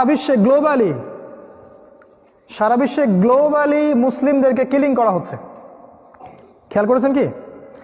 আগেও মুসলিমরা নির্যাতিত হয়েছে ঠিকই, একটা নির্দিষ্ট দেশে বা নির্দিষ্ট অঞ্চলে, একটা নির্দিষ্ট জাতির মধ্যে। পুরো বিশ্ব জুড়ে মুসলিমদেরকে গ্লোবালি কখনো কিলিং মিশন নামানো হয়নি। মুসলিমদেরকে পুরো বিশ্বের যে কোনো প্রান্তে, হোক সেটা আপনার কাশ্মীর, হোক সেটা পাকিস্তান, আফগানিস্তান বা ইরাক বা লিবিয়া বা সিরিয়া বা জর্ডান বা Lebanon, even Chinese Uyghur, Myanmar, Rohingya, যে কোনো জায়গায় দেখবেন টার্গেট করা হচ্ছে কাদেরকে? মুসলিমদেরকে। আমাদের মাননীয় প্রধানমন্ত্রী কিন্তু জাতিসংঘের একটা ভাষণে এই কথাটাই বলেছেন, হুবাহু যেটা আমি বললাম, যে কেন আজকে সারা বিশ্বে মুসলিমরাই কেন মার খাচ্ছে, এই কথাটা উনি বলেছিলেন। আমরা এই কথাটা বলার জন্য তাকে ধন্যবাদ জানাই। এই যে পুরো বিশ্বের অবস্থা, পুরো বিশ্বের যে কোনো জায়গায় দেখবেন মুসলিমদেরকে টার্গেট করে কিল করা হচ্ছে এবং তাদের পিছনে জঙ্গি, সন্ত্রাসী, মৌলবাদী টাইটেলগুলো লাগানো হচ্ছে। যারা শ্বেত সন্ত্রাস ছড়াচ্ছে, যারা অরিজিনাল সন্ত্রাসী, যারা জুলুমের বশবর্তী হয়ে অর্থনৈতিক শক্তির দাপটে বা সামরিক শক্তির দাপটে সারা বিশ্বে মুসলিমদেরকে নির্বিচারে হত্যা করছে, এদেরকে কেউই জঙ্গি বলছে না, কেউ সন্ত্রাসী বলছে না, কেউ টেরোরিস্ট বলছে না, মৌলবাদী বলছে না। পক্ষান্তরে যাদেরকে মারা হচ্ছে ওদেরকেই বলছে এরা সন্ত্রাসী। প্যালেস্টাইন দখল করে আমাদের ভাই বোনদেরকে সেখান থেকে নির্মমভাবে বের করে দিয়ে সেখানে ওদেরকেই বলা হচ্ছে এরা হচ্ছে সন্ত্রাসী। আফগানিস্তানে এসে বোম্বিং করে আফগানের ভাইদেরকে বলা হচ্ছে এরা সন্ত্রাসী। ওই যে আপনি দেখলেন মিশর, লিবিয়া, জর্ডান, লেবানন এবং এই পাশের আমাদের যে ইরাক, এই জায়গাগুলোর মধ্যে মুসলিমদেরকে আক্রমণ করা হচ্ছে। যখন মুসলিমরা ডিফেন্ড করার চেষ্টা করছে ওদেরকে বলছে এরা সন্ত্রাসী। তো এই গ্লোবালি যে মুসলিমদেরকে এইভাবে সন্ত্রাসী ট্যাগ দিয়ে, জঙ্গি ট্যাগ দিয়ে হত্যা করা হচ্ছে সারা বিশ্বে, কিলিং মিশন, এটা কিন্তু আগে আপনি দেখতে পারবেন না। লাস্ট 100 বছরের আগে আপনি দেখতে পারবেন নির্দিষ্ট একটা সময়ে, নির্দিষ্ট একটা জায়গায়, গ্লোবালি আপনি পাবেন না। এটাও কিন্তু ওই হাদিসের সাথে মিলে যায়। কোন হাদিস? নবী সাল্লাল্লাহু আলাইহি ওয়াসাল্লাম বলেছেন, আখিরুজ জামানে ইহুদি খ্রিস্টান মুশরিকরা মুসলিমদেরকে এমনভাবে হত্যা করবে যেমন করে দস্তরখানায় তোমরা খাবার খেতে বসো। তাই না? হাদিসটা আছে। সাহাবীরা বলেছিলেন যে আমরা কি তখন সংখ্যায় কম থাকবো? নবীজি বলেছেন না, তোমরা সংখ্যায় হবে সমুদ্রের ফেনার মতো, কিন্তু দুটো বিষয় তোমাদেরকে পেয়ে বসবে, দুটো বিষয়, অনলি টু। একটা হচ্ছে তোমাদের মধ্যে মৃত্যুর ভয় ঢুকে যাবে, আল ওয়াহান, মৃত্যুর ভয়। তোমরা আল্লাহর জন্য জীবন দিতে চাইবে না, এবং 2 নাম্বার তোমরা ওই যে গরুর লেজ নিয়ে ব্যস্ত থাকবে, মানে দুনিয়া দুনিয়া আর দুনিয়া। সারা মুসলিমদের সারা বিশ্বে চিন্তা দুনিয়া, ইভেন আমরা যারা স্কলার তাদেরও চিন্তা দুনিয়া, বেশিরভাগেরই ইল্লা মাশাআল্লাহ। দুনিয়ার স্বার্থ বাদ দিয়ে ফি সাবিলিল্লাহ কারা দিনের খেদমত করছে একটু খোঁজ করে দেখেন, জরিপ করে। আপনার পরিসংখ্যানে বেশি কালি খরচ করতে হবে না ইনশাআল্লাহ, অল্প কালিতেই হয়ে যাবে ইনশাআল্লাহ কাজ। এই যে গ্লোবালি মুসলিম কিলিং মিশন, এটা করছে কারা? নিঃসন্দেহে তারা যারা চায় না যে মুসলিম শক্তিটা আবার মাথাচাড়া দিয়ে উঠুক। এই শক্তিটা কে হবে তাহলে? মাসিহুদ দাজ্জাল। কারণ সেই একমাত্র সত্তা যে চাইবে না মুসলিমরা তার পথে বাধা হয়ে দাঁড়াক। এই জন্য দাজ্জাল তার অনুসারী এই ইহুদি এবং খ্রিস্টানদেরকে দ্বারা, এদের ঐক্যজোটদেরকে দ্বারা সারা বিশ্বে মুসলিমদেরকে টার্গেট কিলিং করছে। আর হ্যাঁ, যারা ওদের সাথে আপোষ করে নিচ্ছে ওদের কথা বাদ, যারা ওদের এজেন্ডার সাথে আপোষ করে নিচ্ছে ওদেরকে ওরা ছাড় দিচ্ছে না। ঠিক আছে, তোমাদের জিডিপি বাড়বে, তোমরা মাশাআল্লাহ মডারেট, তোমরা প্রকৃত ইসলাম ফলো করছো, তো এই আমেরিকান ভার্সন অফ ইসলাম বা ব্রিটেনিক ভার্সন অফ ইসলাম বা এই Protestant cosmetics version of Islam follow করে ওদেরকে সন্তুষ্ট করা গেলেও আল্লাহকে সন্তুষ্ট করা যাবে না। আরেকটা পয়েন্ট বলে শেষ করছি, লাস্ট, সেটা হচ্ছে সায়েন্টিফিক এবং টেকনোলজিক্যাল রেভলিউশন। এটা আপনারা আরো ভালো বুঝবেন আমার চাইতে, আপনার বিজ্ঞানের ছাত্র আছেন এখানে অনেকেই। লাস্ট 100 বছরের দিকে তাকায় দেখেন সায়েন্স এবং টেকনোলজি কোন জায়গায় আসছে। আমি এখানে কি কথা বললাম, এভরিথিং নোটেড, রেকর্ডেড, আমার লোকেশন তারা জানে। এই যে চাঁদে বারবার যাওয়া হয়, স্যাটেলাইটের নিয়ন্ত্রণ, আমার বাসার পাশের যে প্লেস সেটারও খবর সবাই জানে, লোকেশন কোথায় কি সব বলে দিচ্ছে একদম ডিটেলস। ইভেন কৃত্রিম মানুষ তৈরি করার প্ল্যান করছে, দেখলাম কৃত্রিম মাংস তৈরি করছে, আকাশ ফ্লাই করছে, মহাকাশে তারা এখন বিভিন্ন জায়গায় যানবাহন পাঠাচ্ছে। এবং রাশিয়া দাবি করলো কয়দিন আগে যে ওই প্লুটো গ্রহ কি শুক্র গ্রহ, দুটো একটা কথা বলেছে, যে এই গ্রহটা আমাদের, এই গ্রহটা আমাদের। আমি অবাক হইনি, কারণ আমি জানি শেষ জামানার ছাত্র হিসেবে যে এই স্টার ওয়ার হবে একটা, শুধু পৃথিবীতে যুদ্ধ হবে তা নয়, মহাকাশেও যুদ্ধ হবে, এবং এরা যুদ্ধে লিপ্ত হবে। এই যে যারা ন্যাটোভুক্ত দেশ আছে এবং তার অপোজিশন যারা চায়না রাশিয়ার যারা কন্টিনেন্ট আছে, এরা একে অপরের সাথে যুদ্ধে লিপ্ত হবে, মিসাইল দিয়ে যুদ্ধ করবে এরা। ওখানে তীর বলতে আমি তীর বুঝিনি, আমি ওখানে বুঝেছি মিসাইল। তারা আসমানের দিকে মিসাইল ছুড়বে, তারা এই আসমানের দিকে মিসাইল ছুড়বে, এদিকে যাবে আল্লাহু আলাম, কিন্তু আমার মত এটা এদিকে যাবে পৃথিবী। তো এই রেভলিউশনটার দিকে আপনি তাকান, আপনি প্রত্যেকটা জায়গায় দেখবেন সায়েন্স এন্ড টেকনোলজি। আরেকটা বিষয় হচ্ছে সবকিছুই কিন্তু এর উপকারী নয়, এই সায়েন্স এবং টেকনোলজির সবকিছুই কিন্তু উপকারী নয়।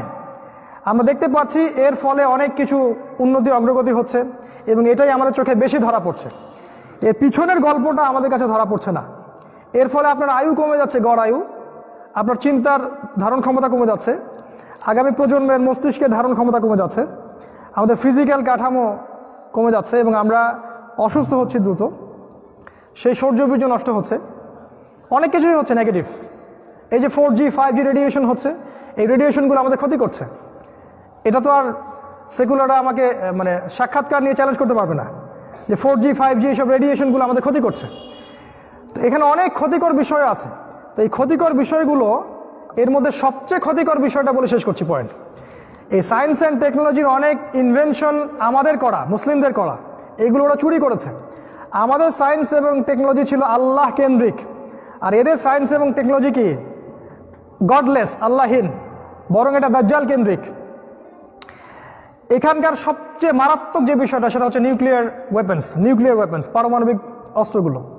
পারমাণবিক অস্ত্র কি মানব সভ্যতার জন্য কল্যাণকর? তাহলে কেন পারমাণবিক এত অস্ত্রগুলো দিয়ে আমরা বছরে কোটি কোটি ডলার খরচ করছি? কেন? কারণটা কি? কারণ একটা শক্তি আছে বিশ্বে, তারা এই বিশ্বের পপুলেশনকে কমিয়ে ফেলতে চায় এবং সারা বিশ্বে একটা মালহামা বা যুদ্ধ লাগাতে চায়। এই যুদ্ধের কথা হাদিসেও যেমন আছে, এই যুদ্ধের কথা ওই খ্রিস্টানদের বাইবেলেও আছে। ওরা ওটাকে বলে আর্মাগেডন, আর আমাদের নবীজি বলেছেন মালহামা, যেখানে 99% মানুষ মারা যাবে, কমব্যাটন। এবং এটার কাছাকাছি এই বিশ্ব দাঁড়িয়ে আছে, যে কোনো সময় এটা লঞ্চ করতে পারে, যে কোনো সময় হতে পারে। ওয়াল্লাহু আলাম, 5 বছর 10 বছর, ওয়াল্লাহু আলাম। এটা সবচেয়ে বড় হুমকি মানব সভ্যতার জন্য। এখন এই যুদ্ধ যদি সংগঠিত হয় আপনি কিভাবে সার্ভাইভ করবেন, কেমন করে বাঁচবেন? কখনো এই বিষয় নিয়ে কোনো খুতবা হয় না, কোনো মাহফিলে কথা হয় না, এবং কোনো লেখনী বক্তব্য আমরা দেখতে পাচ্ছি না। আজকের এই সংক্ষিপ্ত আলোচনায় আমি এই 10-11টা পয়েন্ট আপনাদের সামনে থ্রো করলাম, যেটা এই বিগত 100 বছর এই বিশ্ব দেখেছে, আগের বিশ্ব এটা দেখে নাই। এবং এই প্রত্যেকটা পয়েন্টের সাথে অসংখ্য হাদিস আছে রিলেটেড, যেগুলো শেষ জামানার সাথে সম্পৃক্ত। দ্যাট ইজ ওয়াই আমরা বলি যে আমরা এখন আখিরুজ জামানায় বাস করছি, এবং এই জামানায় সার্ভাইভ করার জন্য আমাদের কিছু পথ এবং পদ্ধতি অবলম্বন করা উচিত, যেটা আমরা করছি না। আমরা হেলায় খেলায় সময় নষ্ট করছি। আমার সাজেশন নাম্বার 1, যে আপনি আপনার জান, আপনার মাল, সময়, শ্রম দিয়ে ফি সাবিলিল্লাহ প্রস্তুত থাকেন। আপনাকে আল্লাহ পাক যা দিয়েছেন তাই দিয়ে দিনের খেদমত করতে থাকেন আপনার সাধ্য অনুযায়ী। এটা নাম্বার 1 পয়েন্ট। এতে করে আপনি ইনশাআল্লাহ আল্লাহ পাকের কাছে হয় গাজী অথবা শহীদের মর্যাদা পাবেন, কারণ আপনি বিজয়ী হলে গাজী হবেন। আর আপনাকে যদি এই পথে কেউ হত্যা করে, মেরে ফেলে বা আপনার মৃত্যু হয়ে যায়, তাহলে আপনি ইনশাআল্লাহ শহীদ হবেন। এর চেয়ে সম্মানের জীবনও নাই, এর চেয়ে সম্মানের মৃত্যু